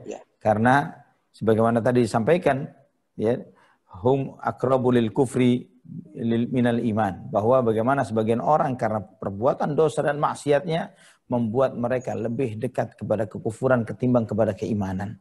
Nah, ketika semakin dekat kepada kekufuran bisa jadi habis secara keseluruhan, wal'iyadzubillah. Nah, bagaimana kiat agar kita tidak kehabisan iman ini kepada Allah Subhanahu wa taala. Ikhwatal iman rahimani wa rahimakumullah. Yang paling mendasar kita harus paham bahwa hati ini di tangan siapa? Di tangan Allah Subhanahu wa taala. Maka kita minta kepada Allah yang maha menguasai hati, ya muqallibal qulub, tsabbit qalbi ala dinik. Wahai Zat yang maha membolak-balikkan hati, tetapkan hatiku di atas agamamu. Memohon kepada Allah agar selalu dianugerahi keistiqamahan di atas iman dan Islam. Memohon kepada Allah Subhanahu wa taala supaya selalu dimudahkan untuk menjaga dan mengamalkan ketaatan kepada Allah Subhanahu wa taala. Itu doa yang selalu kita baca dalam salat. Iyyaka na'budu wa iyyaka nasta'in ihdinas siratal mustaqim dan seterusnya setiap rakaat. Ya, selesai salat, Allahumma a'inni ala dzikrika wa syukrika wa husni ibadatik. Ya Allah, tolong aku untuk berzikir kepadamu, bersyukur kepadamu, beribadah dengan baik kepadamu. Ya, ini kita minta kepada Allah Subhanahu wa taala agar bisa melakukan nilai-nilai keimanan yang lebih berkualitas untuk diri kita. Ya, minta pertolongan kepada Allah. Kemudian yang kedua adalah menuntut ilmu. Karena bagaimana kita akan menambah kualitas iman kalau kita tidak punya ilmunya. Ya. Ilmu tentang apa? Ilmu tentang iman. Ya. Ilmu tentang keimanan. Apa saja yang tadi kan sempat disinggung. Bahwa iman itu ada rukun, ada penyempurna. Penyempurnanya sendiri ada yang wajib, ada yang sunnah. Ya, penyempurna keimanan. Nah, ketika kita memahami dengan benar rukun iman, maka yang berikutnya adalah kita melengkapinya dengan penyempurna keimanan. Yang paling mendasar adalah hal-hal yang wajib. Ya, kita mempelajari apa saja yang Allah wajibkan bagi kita untuk kita amalkan, apa-apa yang haram yang kita harusnya kita jauhi, yang dengan demikian penyempurna dasar dari keimanan yang wajib kita miliki dan kita lakukan. Dan kemudian baru nanti kita berkembang dengan penyempurna keimanan yang bersifat sunnah. Yang demikian maka akan semakin indahlah bangunan iman itu yang tampak pada diri seseorang. Ini dengan menuntut ilmu.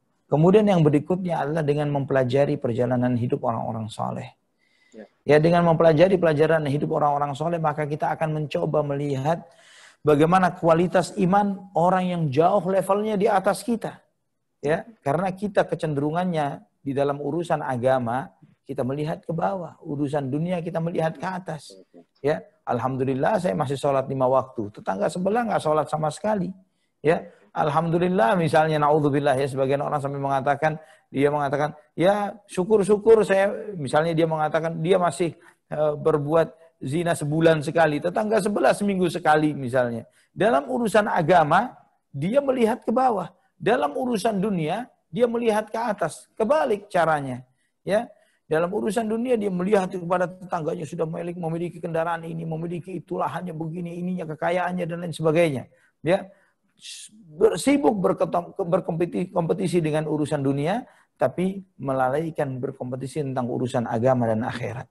Yang semestinya seorang mukmin, ikhwatal iman rahimani wa rahimakumullah, dia terbalik melihatnya. Urusan dunia dia melihat kepada orang ke bawah. Urusan agama dia melihat orang-orang yang lebih levelnya di atasnya. Dengan antum membaca sejarah bagaimana para sahabat radhiyallahu anhum, ya, untuk mempertahankan Islam dan imannya, mereka harus diintimidasi, disiksa, dihukum dan lain sebagainya. Bahkan tidak sedih, ada juga yang sampai mereka harus mati. Mereka harus hijrah, mereka harus begini dan begitu dan seterusnya. Dan bagaimana kehidupan orang-orang soleh sesudah mereka, generasi tabi'in, tabi'in.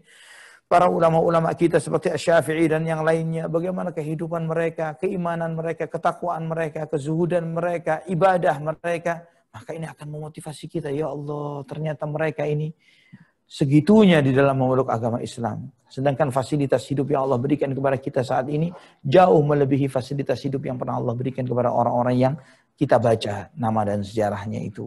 Nah, ini di antara kiat-kiat dan masih banyak lagi kiat-kiat yang dengannya seseorang akan semakin memupuk bertambah keimanannya kepada Allah Subhanahu wa taala. Wallahu a'lam bishawab. Terima kasih, Ustaz. Masya Allah, jazakallah khair, Ustaz. Ustaz, ini ada pertanyaan. Ya. Anda bacain, panjang nih. Bismillah, Assalamualaikum warahmatullahi wabarakatuh. Waalaikumsalam. Semoga Ustadz dan para tim selalu berada dalam lindungan Allah Subhanahu wa Ta'ala. Amin. Ya Rabb. Izin bertanya, Ustadz, rasa malu adalah sebagian dari iman. Ya. Bagaimana cara kita berdakwah kepada teman-teman dan sahabat kita yang selalu update di foto di sosial media, Ustadz? Ya. Dan Ana dulu sebelum hijrah juga melakukan yang sama, Ustadz. Untuk menghapus foto Ana dari sosmed, teman-teman Ana, sebagian kecil yang mau membantu Ana menghapus foto, dan teman dekat Ana sendiri tidak mau menghapuskannya, Ustadz.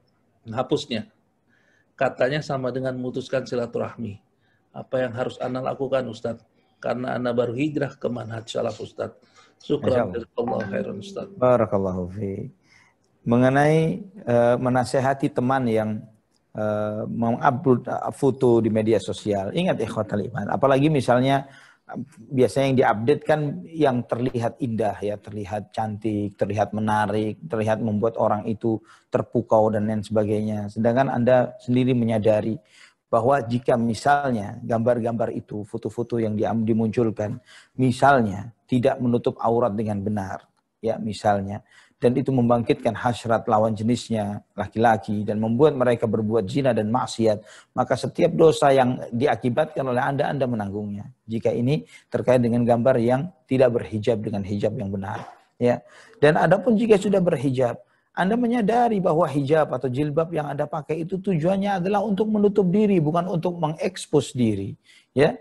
Tahu tujuan dari hijab adalah itu, bukan untuk menjadi populer dan termasyhur dan tersohor dan terkenal, bukan untuk itu, tapi agar mereka terjaga harga diri dan kehormatannya di hadapan Allah Subhanahu wa Ta'ala dan di hadapan orang terdekatnya, entah itu orang tuanya, entah itu suaminya, entah itu anak-anak putra-putrinya, sehingga dia betul-betul dia menjadi ratu di tempat dia tinggal, di tempat dia hidup.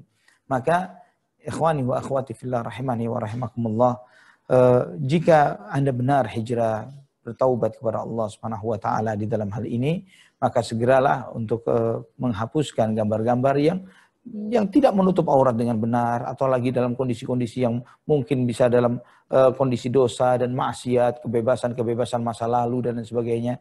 Hilangkan ini supaya kita tidak memiliki cerita, ya. Karena kita tidak akan selamanya hidup di muka bumi. Ketika kita meninggal dunia, halaman itu akan tetap diakses oleh orang lain. Ya, kita seringkali membayangkan bagaimana nasib beberapa artis yang taubat.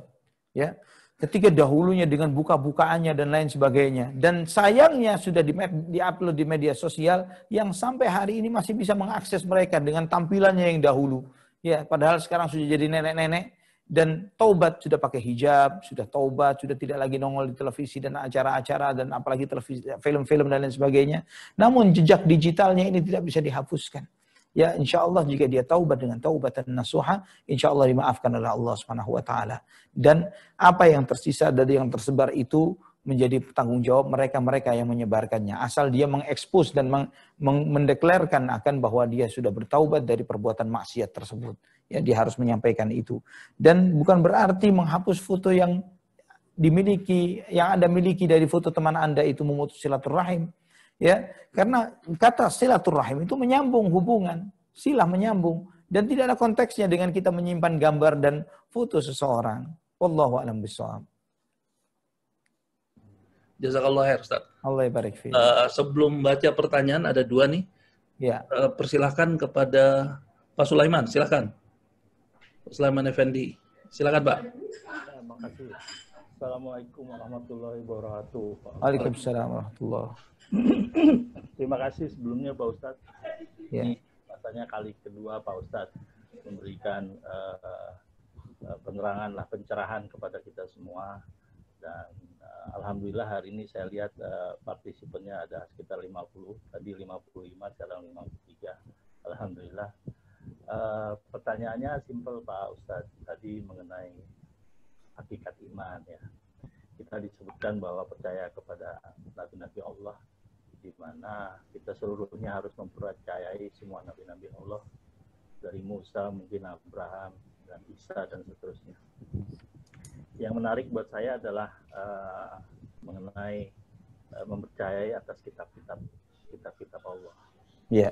Ya, ini supaya keimanan kita mungkin lebih mantap gitu Pak Ustadz. Sekarang ini yang kita tahu mungkin yang sering kita lihat adalah ada beberapa tanggapan atau beberapa literatur yang hampir-hampir kelihatan pasti di mana kitab Injil atau Bible mengalami beberapa fabrikasi atau katakanlah keraguan lah. Di dalamnya ada keraguan. Nah, sedangkan tadi kita dalam rukun iman harus mempercayai juga kitab-kitabnya. Nah, pertanyaannya adalah untuk itu kita perlu berdiri di mana nih Pak Ustaz? Ketika kita harus dan wajib mempercayai rukun iman, sedangkan salah satu kitab-kitab Allah di mana banyak pembuktian kita memiliki keraguan atas kitab tersebut. Nah, baik. Bagaimana kita beriman kepada kitab-kitab Allah? Itulah kenapa, saudaraku fillah rahimani wa rahimakumullah, kita mempelajari tentang hal ini. Kita mempelajari tentang rukun iman ini. Yang saya masih menjanjikan insya Allah pada pertemuan akan datang kita membahas tentang iman kepada Allah. Yang artinya kita akan membahas semua rukun-rukun iman satu demi satu. Supaya kita tidak salah di dalam memahaminya dan supaya kita memahaminya dengan benar sesuai dengan apa yang diajarkan di dalam Al-Quran dan hadis-hadis Nabi SAW sesuai dengan apa yang diwariskan Nabi SAW kepada kita. Nah, ikhwatal iman, beriman kepada kitab-kitab Allah. Di sana kita meyakini bahwa Allah Subhanahu wa taala menurunkan kitab-kitab sucinya kepada nabi-nabi yang diutus olehnya. Ya, di antara kitab-kitab tersebut ada yang Allah sampaikan kepada kita namanya dan ada yang tidak Allah sampaikan kepada kita.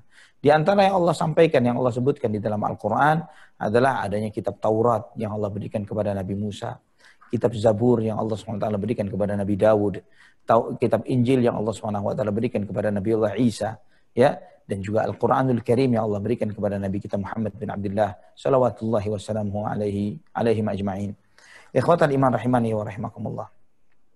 Iman kepada kitab-kitab Allah artinya kita mengimani bahwa kitab-kitab itu datangnya dari Allah Subhanahu wa taala.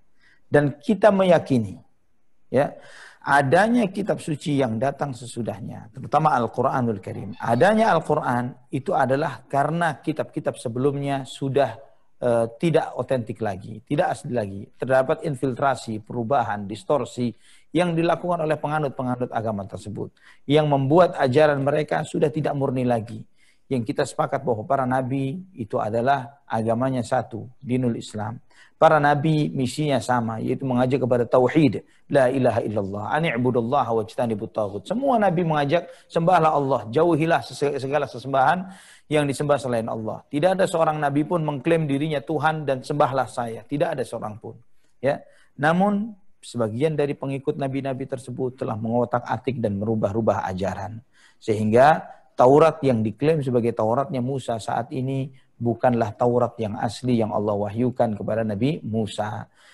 Kitab Zabur yang diklaim sebagai Zaburnya Nabi Dawud saat ini bukanlah kitab Zabur yang Allah wahyukan kepada Nabi Dawud alaihissalam. Demikian pula kitab Injil yang diklaim oleh orang-orang Nasrani saat ini pun demikian. Bukanlah Injil yang Allah Subhanahu wa taala wahyukan kepada Nabiullah Isa alaihi wassalatu wassalam.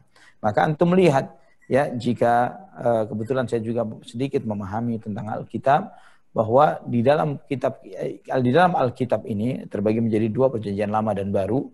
Ya, yang lama ini di sana disebutkan bahwa 5 kitab pertamanya dianggap sebagai kitab Tauratnya Musa. Kitab Kejadian, Keluaran, Imamat, Bilangan, dan Ulangan dianggap sebagai kitab Tauratnya Musa. Sedangkan kita membaca di dalam kitab-kitab itu bagaimana Nabi Musa alaihissalam seringkali digambarkan sebagai orang ketiga yang dikisahkan ceritanya. Dan disebutkan dalam 5 kitab ini seperti sebuah perjalanan hidup, kisah perjalanan ini dan itu, silsilah nasab dan lain sebagainya. Ya, yang mengisyaratkan kepada kita bahwa ini bukan seperti firman Allah kepada Nabi Musa alaihissalam.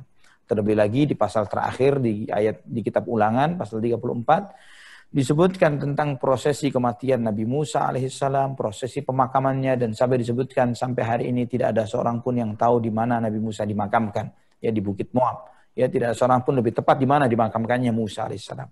Nah, ini lebih tegas menunjukkan bahwa yang diklaim sebagai Taurat di tangan mereka bukanlah Taurat yang asli yang difirmankan oleh Allah Subhanahu wa taala kepada Nabi Musa alaihissalam. Juga kitab Zabur yang di kalangan orang-orang Nasrani atau Yahudi saat ini adalah kitab Mazmur, ya, di Perjanjian Lama. Kitab Mazmur isinya kidung, nyanyian, puji-pujian, ya. Dan sedangkan kita meyakini bahwa kitab Zabur isinya adalah firman Allah kepada Nabi Daud alaihissalam. Kitab Injil pun demikian. Injil yang ada sekarang, coba lihat di dalam Perjanjian Baru orang-orang Nasrani, adalah Injil karangan Matius, Injil karangan Markus, Injil karangan Lukas, Injil karangan Yohanes. Tidak ada Injil Yesus, tidak ada. Ya, tidak ada Injil Yesus, tidak ada. Injil Nabi Isa AS tidak ada. Dan isinya pun demikian, seperti nasibnya sama seperti Tauratnya Nabi Musa AS. Banyak kontradiksi satu dengan yang lainnya, banyak infiltrasi, banyak ini dan itu, dan mereka menamainya dengan sebutan Injil. Ya, itulah kenapa kita tidak boleh ketika mereka menyampaikan sesuatu kepada kita, kita membenarkan atau mendustakannya. Ya, kecuali orang-orang yang diberi anugerah ilmu oleh Allah Subhanahu wa taala. Jika kita mendapati apa yang mereka sampaikan sesuai dengan Al-Qur'an, sesuai dengan sunnah Nabi SAW, maka kita iakan. Kalau tidak, maka kita harus menolaknya. Ya, kita meyakini Nabi Isa alaihissalam siapa? Seorang sosok manusia yang Allah muliakan dengan wahyu, yang Allah Subhanahu wa taala muliakan dia dengan terlahir tanpa bapak. Tapi ini bukan berarti indikasi bahwa dia adalah jelmaan Tuhan atau anak Tuhan. Karena ada makhluk yang lebih besar, lebih hebat dari Nabi Isa, yaitu Nabi Adam alaihissalam, yang Allah ciptakan tanpa bapak dan tanpa ibu. Andai kata ketidakadaan ayah dan terlahir dari seorang ibu menjadi sebuah tanda bahwa dia adalah anak Tuhan, maka Nabi Adam alaihissalam lebih berhak akan gelar hal tersebut. Ini salah satunya saja, ya, salah satu bukti. Jadi ini contoh-contoh ikhwatal iman, kenapa beriman kepada Al-Quran sifatnya mutlak dan mendetail. Ya, artinya kita wajib mengimani semua ayat yang ada dalam Al-Quran, dari surat Al-Fatihah sampai surat An-Nas adalah firman Allah Subhanahu wa taala yang Allah jaga, yang Allah jaga kemurniannya, yang kita wajib mengimani setiap ayat dan hurufnya. Yang jika ada seorang muslim meragukan akan kebenaran Al-Quran, satu hurufnya saja atau satu katanya saja, maka dia murtad, tidaklah dia seorang muslim. Dia bukanlah menjadi seorang muslim. Berbeda dengan kitab-kitab suci sebelumnya yang kita meyakini, sebagaimana banyak ayat Al-Quran Allah tegaskan, nanti ketika kita membahas tentang iman kepada kitab-kitab Allah, kita akan membahas hal itu. Baik berdasarkan ayat-ayat Al-Quran, maupun terhadap fakta yang ada dari kitab-kitab tersebut. Wallahu a'lam bishawab. Baik, terima kasih Pak Ustadz. Jadi kita membahasnya nanti aja gitu ya kira-kira. Ya, siap. Alhamdulillah. Baik, jazakallah khair Ustaz. Ustaz, Anda bacakan pertanyaan. Silahkan. Dari Mas Rizky. Ya. Assalamualaikum Ustaz. Waalaikumsalam. Di Indonesia banyak tahayul-tahayul. Misalnya kalau buka payung dalam rumah, nanti akan sial. Atau misalnya bila ada beberapa orang yang omongin temannya, si Fulan, terus si Fulannya datang, Panjang terus umur. dibilang panjang umur. Dan tahayul-tahayul lainnya Ustaz. Kalau ada orang yang percaya tahayul seperti itu, tatayur, apakah dia syahadatnya batal dan perlu syahadat ulang? Okay. Dan apakah selama dia belum bersyahadat ulang, maka semua amal ibadahnya seperti sholat dan puasa sudah pasti tidak diterima oleh Allah? Syukran Ustaz, jazakallah. Barakallah. Ya. Tahayul-tahayul yang ada di masyarakat kita, seperti meyakini kalau masuk di rumah kita ada kupu-kupu, tandanya mau ada tamu misalnya. Ketika kita mendengar suara burung gagak, bakal ada yang mati. Ya, kalau kejatuhan cicak atau kejatuhan tokek apanya?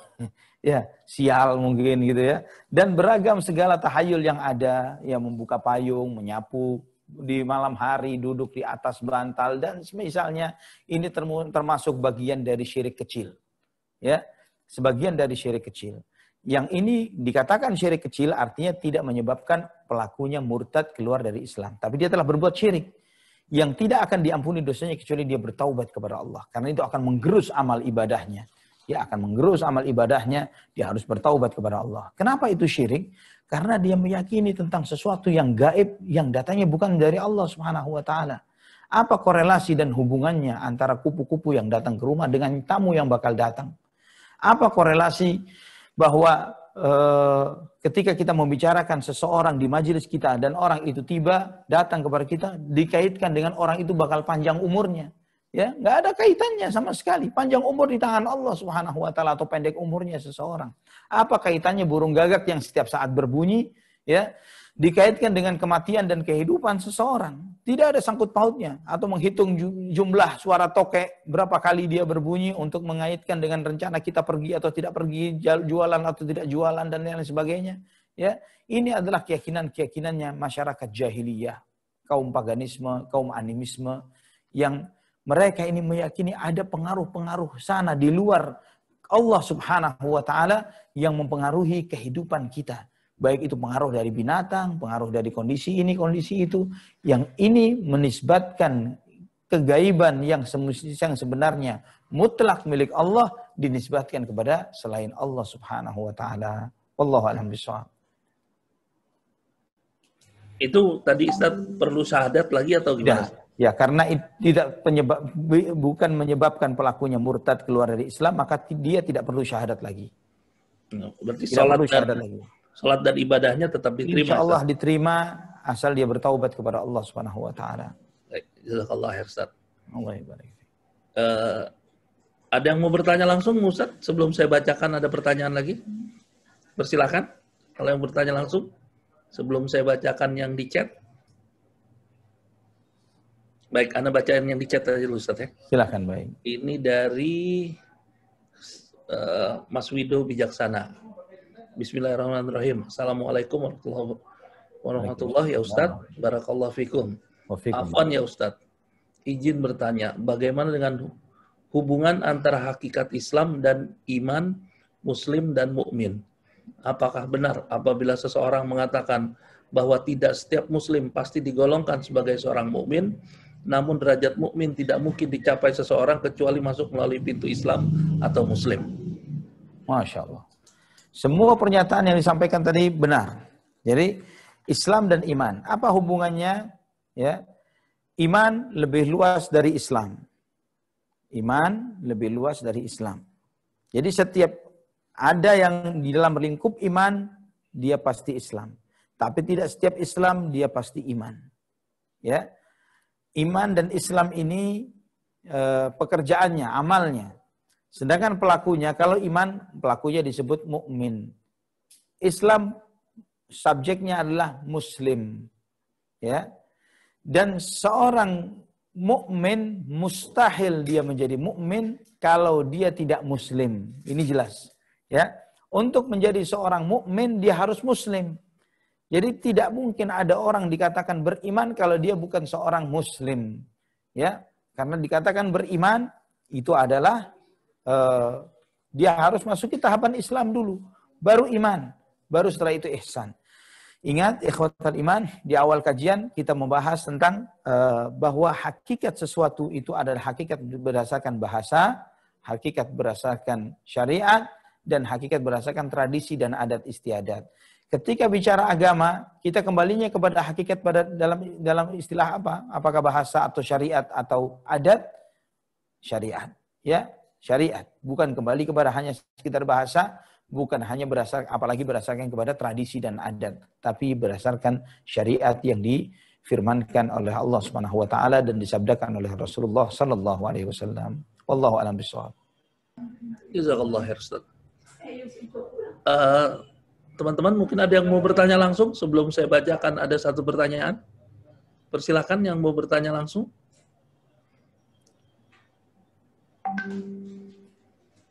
Baik. Ana bacakan yang di chat dulu ya Ustaz. Silakan, baik. Menunggu yang lain mungkin. Dari Mbak Tinrani. Bismillah. Afwan Ustaz. Di luar tema. Bila seorang pengurus pensiunan bank menerima uang pulsa, halalkah? Terima uang apa? Uang pulsa, Ustaz. Uang pulsa dari mana? Seorang pengurus pensiunan bank menerima uang pulsa, halalkah? Mungkin maksudnya dari banknya mungkin ya Ustaz ya, kalau ini ya. Jazakallah khair. Kalau pengurus pensiunan, artinya dia pegawai bank atau bukan itu? Wallahu a'lam bishawab. Saya tidak tahu. Tapi pensiunan bank. Ya. Pensiunan bank ya, Mbak? Pengurus pensiunan Ustaz. Artinya dia bekerja di bank tersebut. Bukan, sudah pensiun, Pak Sudah pensiun Ustadz. dari bank itu. Dia menerima Ya, uang pulsa dari bank tersebut. bukan dari bank, dari pengurus pensiunan. Jadi di bank itu kan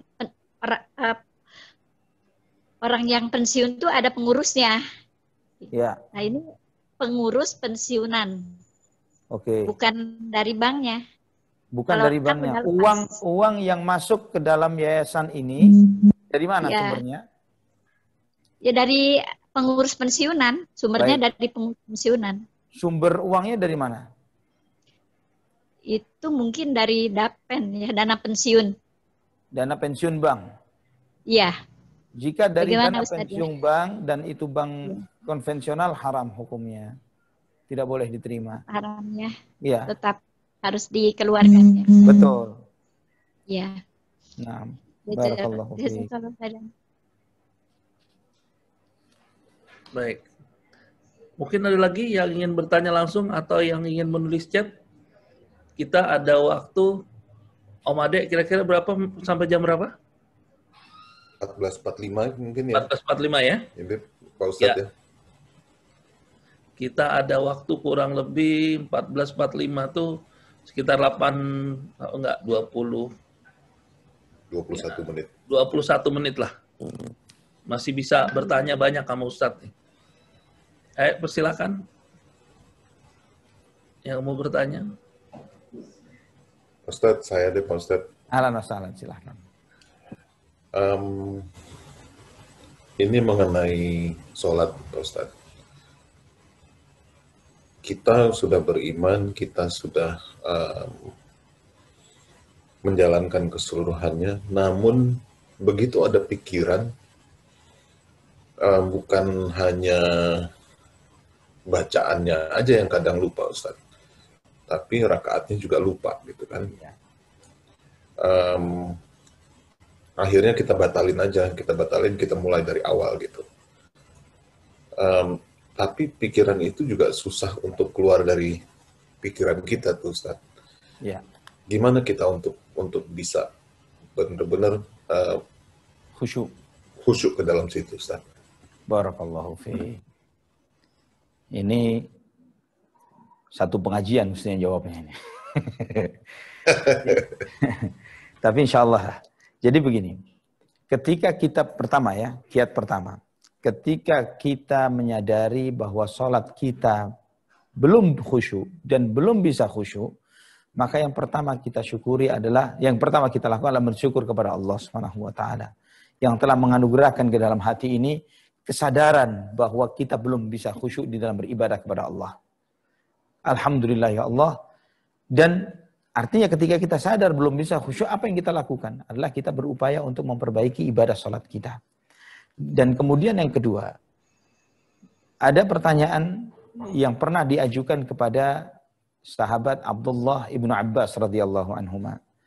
Ketika Ibnu Abbas ditanya, ya Ibnu Abbas, yang bertanya ini Yahudi, yang bertanya seorang Yahudi, kenapa kalian umat Islam susah khusyuk dalam sholat? Beda dengan kami, yang kami gampang khusyuk, kami bisa meratap, punya tembok ratapan, dan yang lain sebagainya juga. Agama di luar Islam yang lainnya pun juga mengalami yang sama. Dengan gampangnya masuk ke dalam suasana hening, samadhi, dan yang semisalnya. Ikhwatal iman rahimani wa rahimakumullah. Ketika ditanya seperti itu, al-imam, sahabat Nabi Abdullah bin Abbas radhiyallahu anhuma, beliau menjawab, "Madza fa'ala asyaitanu ala baitin qad kharib." Madza fa'ala asyaitanu ala baitin qad kharib. Apa yang diperbuat syaitan atas bangunan yang sudah rusak? Apa yang diperbuat oleh syaitan terhadap bangunan yang sudah rusak? Maksudnya adalah akidah Yahudi atau Nasrani atau yang lainnya adalah suatu keyakinan yang tidak memiliki pondasi yang kokoh. Mereka sudah hancur dari pondasinya, yaitu tauhidnya sudah hilang. Karena itu, apalagi yang harus digoda dari kalian? Beda dengan kaum muslimin yang dasarnya adalah iman kepada Allah, dasarnya adalah tauhid, yang mereka butuh diganggu berkali-kali supaya memalingkan kita dari Allah Subhanahu wa taala. Jadi, kalau kita masih digoda ibadah kita oleh syaitan, bersyukur kepada Allah. Alhamdulillah, artinya kita masih musuhnya syaitan, ya, bukan temannya syaitan. Kemudian Apa kiatnya? Ikhwatal iman rahimani wa rahimakumullah. Kita ini selalu memikirkan sesuatu yang menurut kita penting dan sangat penting. Itulah yang seringkali menghantui pikiran kita. Yang membuat kita ini susah tidur, yang membuat kita ini takut menghadapi realita dan kenyataan. Adalah sesuatu yang menjadi penting bagi hidup kita. Nah, jika yang penting itu adalah urusan dunia, maka itulah yang akan selalu merecoki kita. Yang terus merusak pikiran kita. Di antara kiat yang diajarkan oleh para ulama, kenapa kita diperintahkan misalnya ketika mau sholat persis ingin buang air. Mana yang harus didahulukan, sholatnya atau buang airnya? Buang air. Ya, dia harus, tidak boleh dia sholat sambil menahan kencing atau buang air besar. Dia buang air dulu, ambil air wudhu baru sholat. Ketika hendak sholat ada makanan yang sudah disajikan. Ya, mana yang harus didahulukan? Sholat dulu atau makan dulu? Makan dahulu baru sholat. Ya, ini ajaran sunnah Nabi SAW. Supaya apa? Tidak ada beban-beban instan yang saat itu sedang kita hadapi yang memalingkan kita dari sholat dan ibadah kita. Kemudian juga di antara kiat yang lain, kita memulai sholat kita dengan bacaan Allahu Akbar, Allah Maha Besar. Yang artinya bahwa Allah Maha Besar, bahwa Allah Subhanahu wa taala zatnya, sifatnya Maha Agung, Maha Besar, Maha Mulia, tidak ada yang lebih besar dari Allah Subhanahu wa taala. Dan Allah Subhanahu wa taala yang Maha Besar, bagi Allah Subhanahu wa taala tidak ada yang besar, semuanya adalah kecil, remeh, termasuk segala problem yang menghantui kepala dan hati kita. Ketika kita menyadari akan hal itu, kita menghadap kepadanya dan ada kesempatan untuk berhadapan langsung dengan Rabbul Alamin yang memutarbalikkan siang dan malam, yang mengatur matahari, bulan dan bintang. Dan saat ini kita diberi kesempatan untuk menghadap kepadanya, maka yang kita harapkan adalah fokus. Ya, dalam urusan dunia saja, misalnya kita diberi kesempatan untuk ketemu dengan Pak Gubernur kita saat ini. Ya, ada kesempatan, ada undangan nih, kita ada kesempatan untuk bicara 4 mata dengan gubernur kita. Kesempatan tidak lama, cuma 3 menit. Apakah mungkin 3 menit ini kita manfaatkan sambil pikiran kita lagi sibuk dengan PR utang-utang kita yang sedang belum selesai terbayar? Atau kita manfaatkan 3 menit ini dengan sebaik-baiknya kepada sang gubernur untuk menyampaikan hal-hal yang penting, bahkan yang paling penting yang bisa dihandle dari urusan kita oleh sang gubernur? Kita akan memikirkan hal yang terpenting dan mengesampingkan dulu yang lainnya. Ini bukan gubernur, Rabbul Alamin, Allah Subhanahu wa taala. Maka di antara nasihat para ulama, ya, beliau Imam Ibnu Qudamah rahimahullah misalnya dalam Mukhtasar Minhajul Qasidin, beliau menyampaikan sebuah perumpamaan. Jika kita sedang ingin menenangkan diri, kita mencari satu kebun, dan kita dapati ada satu kebun dan ada pohon yang cukup rindang. Kita ingin menenangkan diri dengan duduk di bawah pohon tersebut. Ternyata, setelah kita duduk di bawah pohon ini, suara burung itu begitu berkicauan di atas kepala kita di pohon ini, membuat kita semakin terpekakkan telinga kita karena kicauan-kicauan burung yang ramai dan memekakkan telinga ini. Maka kita mulai ngambil kayu, kita usir-usir dia, burung ini. Pergi. Tapi apakah dia akan selamanya pergi? Dia akan balik lagi. Dia balik lagi. Terus demikian. Nah, bagaimana menghadapi kasus yang seperti ini? Dijelaskan oleh Imam Ibnu Qudamah, yang paling gampang supaya kita bisa tenang pada saat itu, cabut pohon itu dari akar sampai ke akar-akarnya. Cabut dia. Maka burung tidak akan lagi nyampe ke situ. Apa maksud dia? Apa maksud pernyataan beliau? Beliau mengatakan maksud pohon yang mengakar di dalam hati kita adalah pohon kecintaan terhadap dunia. Pohon yang materialis dan duniawi banget ini, yang membuat segala pikiran itu terus membuat dengungan-dengungan yang merusak hati dan pikiran kita. Karena cinta yang sudah demikian mengakar di dalam hati dan ini tidak mudah mencabutnya. Ngomongnya saja gampang, ya, tapi melakukan praktiknya ini hanya orang-orang yang diberi rahmat oleh Allah Subhanahu wa taala. Dengan mudahnya dia menganggap dunia ini tidak ada nilainya dan kehidupan hakiki adalah kehidupan akhirat. Ikhwatal iman rahimani wa rahimakumullah, menjadi khusyuk dalam beribadah adalah nikmat yang sangat besar.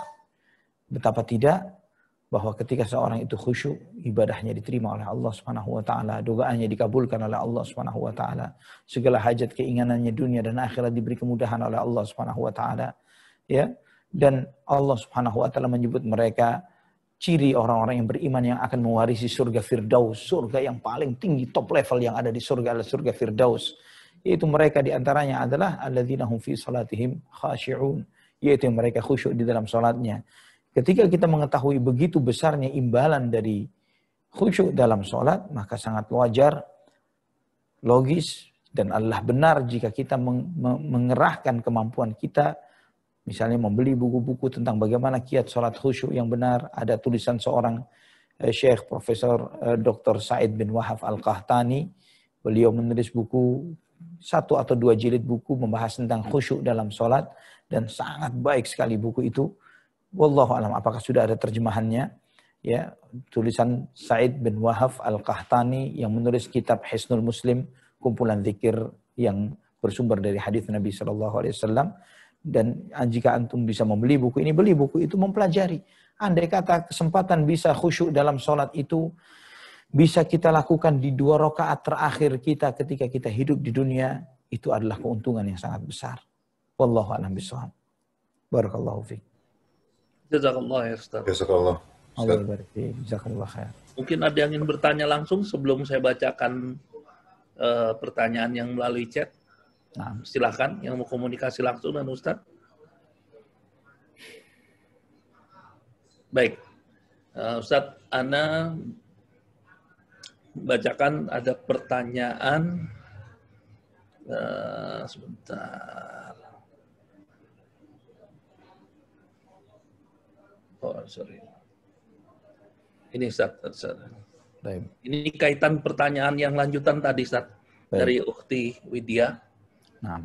Beliau tadi kan bertanya mengenai teman dekat yang masih belum menghapus foto Ukhti ini yang masih terbuka aurat. Nah. Sampai sekarang masih dipajang di media sosialnya. Apa yang harus Ukhti ini lakukan, Ustaz? Syukran, jazakallah khair. Sampaikan kepada yang bersangkutan bahwa anti tidak halal dengan apa yang dia perbuat. Ya, bahwa anti akan tetap menyambung hubungan dengan teman tersebut selama ketika dia menghapusnya. Ketika dia tidak melakukannya, lebih baik hubungan sampai di situ saja. Ya, dengan gertakan ini cuma niatnya bukan untuk dilakukan sebenarnya, tapi sebagai bentuk gertakan saja. Lakukan seperti itu. Ya, ini bukan untuk benar-benar sungguh-sungguh kita putus hubungan dengan dia. Kita berupaya supaya dia mau melakukan itu, dan kita berharap bahwa hubungan anti dengan sahabat dan teman itu tetap berlangsung dengan baik di hari-hari berikutnya. Tapi gertakan yang seperti ini perlu anti lakukan. Ya sudah, kita nggak usah hubungan dulu, nggak usah kenalan dulu sampai kamu menghapus foto saya di medsos. Setelah kamu hapus sudah deh baru kita berhubungan. Kalau enggak sudah deh cukup sampai di sini saja misalnya. Dan saya tidak ridho, tidak halal dunia akhirat. Nanti saya minta kamu percaya, tuntut kamu di akhirat di hadapan Allah. Ya, sampaikan seperti itu. Dan saya yakin dengan sedikit omongan tegas seperti ini, insya Allah beliau menghapusnya dan anti akan tetap bersahabat dengan teman anti itu. Wallahu a'lam bishawab. Tapi itu tidak dalam rangka memutuskan silaturahmi, ya Ustaz? Bukan untuk dalam rangka memutus silaturahim, hanya gertakan. Ya. Dalam rangka kebaikan, ya Ustaz? Ya, dalam rangka seperti orang tua ketika mengancam anak. Ya. Baik. Ada lagi yang mau tanya sebelum saya bacakan? Ada satu pertanyaan. Ada barusan. Silakan Pak Sulaiman. Dari Bu Ratih, tolong dibuka. Bisa dibesarkan sedikit audionya, Pak? Dari Bu Ratih itu coba. Silakan Bu Ratih.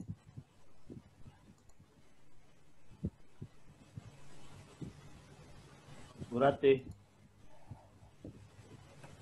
Assalamualaikum. Assalamualaikum warahmatullahi. Udah chat sih sebenarnya Pak Ustadz. Iya.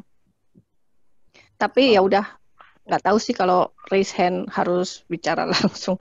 Ini mau tanya Pak Ustadz. Kan saya pernah baca nih kalau berhijab di usia sudah menopause nggak wajib. Itu gimana Pak Ustadz? Jadi maksudnya adalah dia boleh membuka, bukan sesudah pada usia menopause, tapi kaitannya adalah ketika seorang wanita tidak lagi memiliki hasrat dengan laki-laki yang bukan mahramnya. Ya, tidak memiliki hasrat lagi terhadap laki-laki. Jadi bukan berarti menopause, ya. Bisa jadi seorang wanita itu ketika kondisi menopause malah hasratnya lebih besar daripada sebelumnya, mungkin. Ya, tapi ketika dia sudah tua, sudah ini, dia tidak wajib lagi untuk menutup hijabnya benar seperti itu, tapi dia menutupnya adalah lebih baik. Ya, menutupnya lebih baik. Dan bukan berarti bahwa dia membuka aurat seperti itu, tapi hanya menunjukkan tempatnya perhiasan, yaitu tangan, ya, dan kemudian kaki. Ya, seperti itu. Wallahu a'lamu bishawab. Adapun dikatakan bahwa menopause secara mutlak tidak. Ketika dia tidak memiliki hasrat lagi dengan laki-laki, itu yang disampaikan oleh Allah Subhanahu wa taala. Wallahu a'lam bishawab. Insyaallah. Jazakallah khair, Ustaz. Allah ya baik. Ana bacakan pertanyaan. Nah. Assalamualaikum Ustaz, maaf di luar tema. Saya dari AHIID. Nah. Saya masih belajar menjadi orang baik. Ya, di rumah saya ada asisten rumah tangga.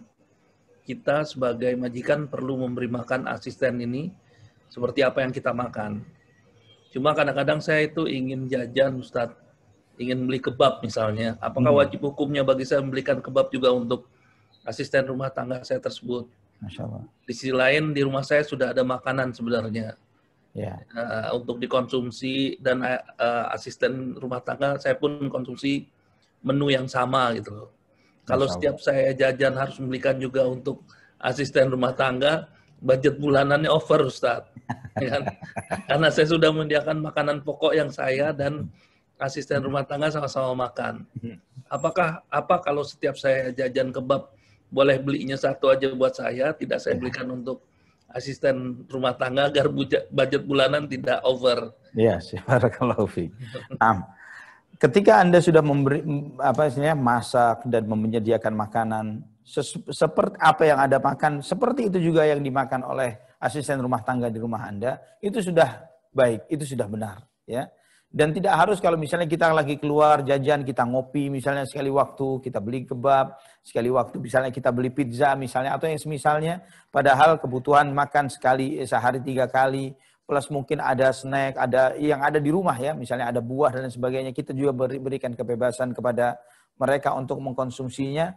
Di saat kondisi seperti ini, kita tidak wajib atau tidak harus bahkan untuk membelikan mereka apa yang kita konsumsi untuk diri kita yang sesekali karena kesenangan kita. Wallahu a'lam bishawab. Jazakallah khair, Ustaz. Jadi Intinya kalau udah dikasih sesuai dengan apa yang kita makan, makan udah cukup ya, Ustaz? Ya, betul. Insyaallah. Ya, teman-teman lain ada yang mau bertanya, silakan, masih ada 6 menit kita. Masya Allah. Karena ada beberapa yang sudah duluan nih, Ustaz, karena udah masuk asar seperti di Surabaya, dan pasar. Benar. Jadi udah lift duluan karena masuk asar di sana. Barakallahu fikum. Persilakan yang teman-teman yang lain. Mungkin info aja sebentar. Silakan, Pak. Sambil menunggu yang pertanyaan berikut. Di kolom chat ada pertanyaan dari Ibu Nela. Jadi mohon sambil mendengar masih bisa sambil diisi data-data mengenai, karena ada beberapa yang datanya belum masuk kepada kita untuk kita menjadikan database buat pengkajian kita. Silakan Pak Ahmad. Baik, terima kasih Pak. Silakan yang lain teman-teman yang ingin bertanya. Oh, ini ada sebentar, Ustaz. Oh, sorry, Bandung udah masuk asar. Mohon pamit. Jazakallah khair. Barakallahu fikum. Silakan. Masih ada waktu 5 menit untuk bertanya, Ustaz. Yang langsung mau bicara juga langsung, Ustaz. Dipersilakan.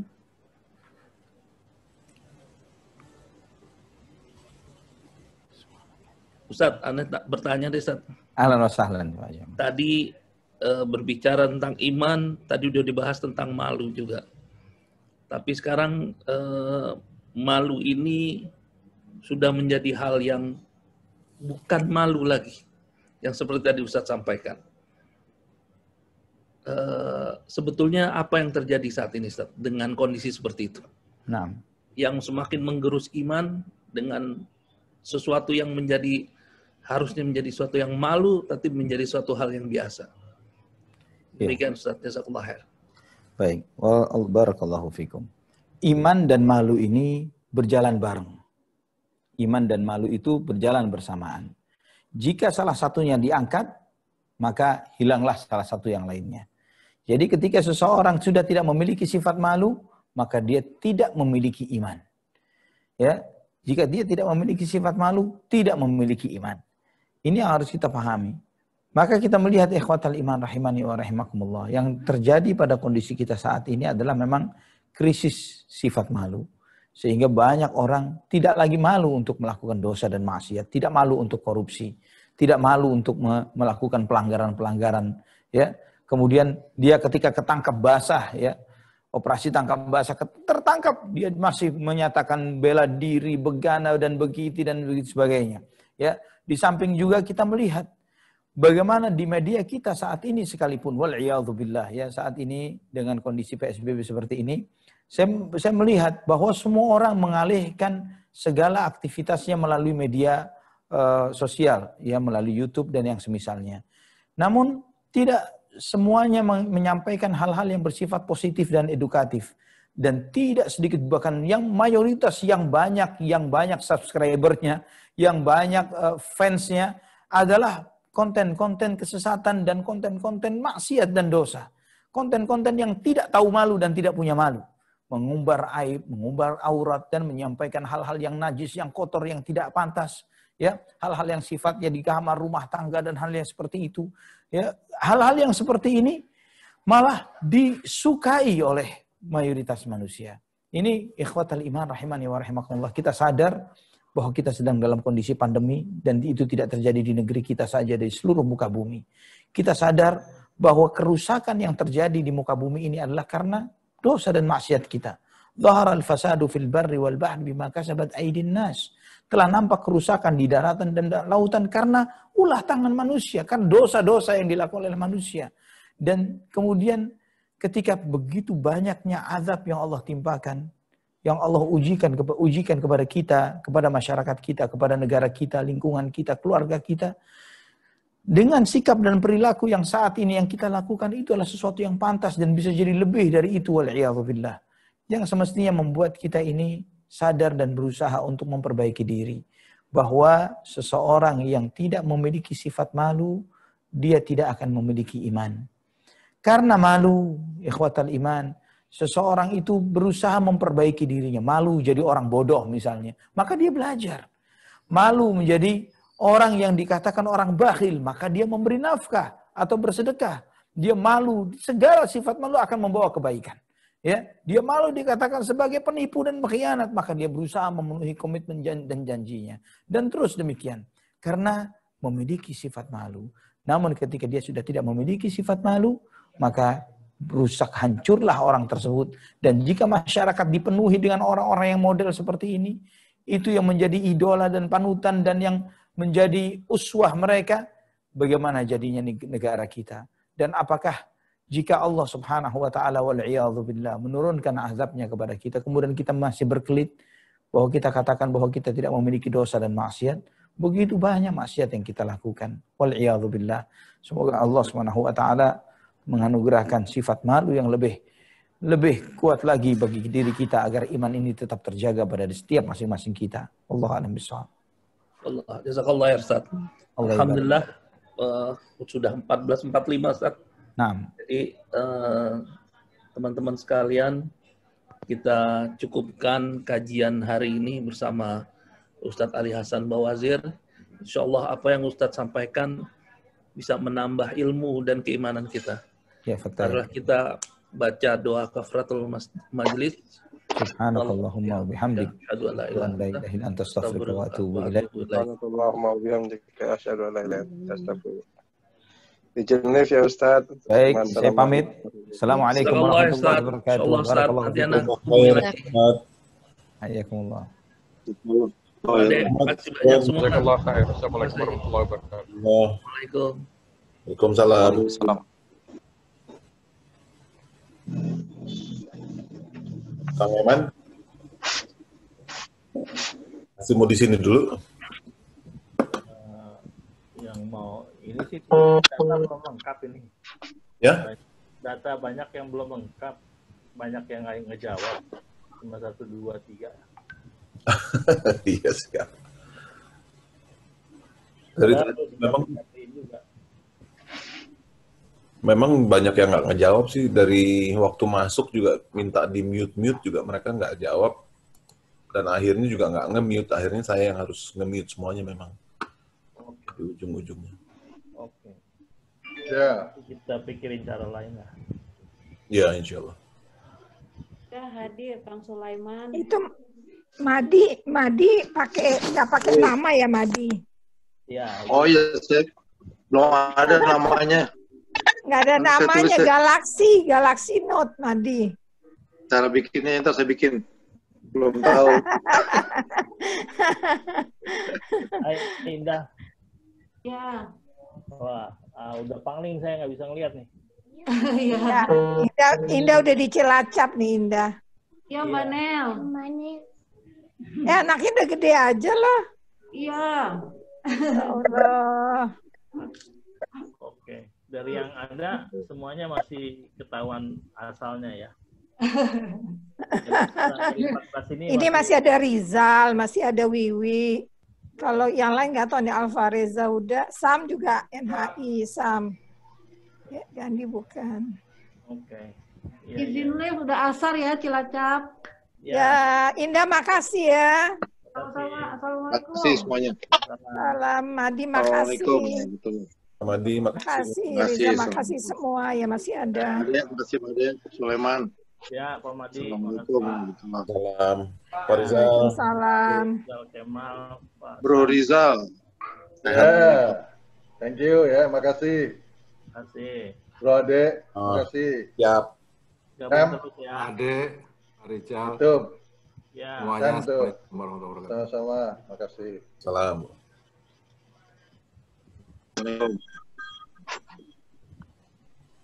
Oke, kita live dulu. Ya? Makasih. Kita live. Ya. Kita live ya? Ya, live. Oke. Soalnya Makasih kalau semua. saya pencet N, mati semua soalnya pasti. Oke. Oke. Baik. Assalamualaikum. Waalaikumsalam. Makasih.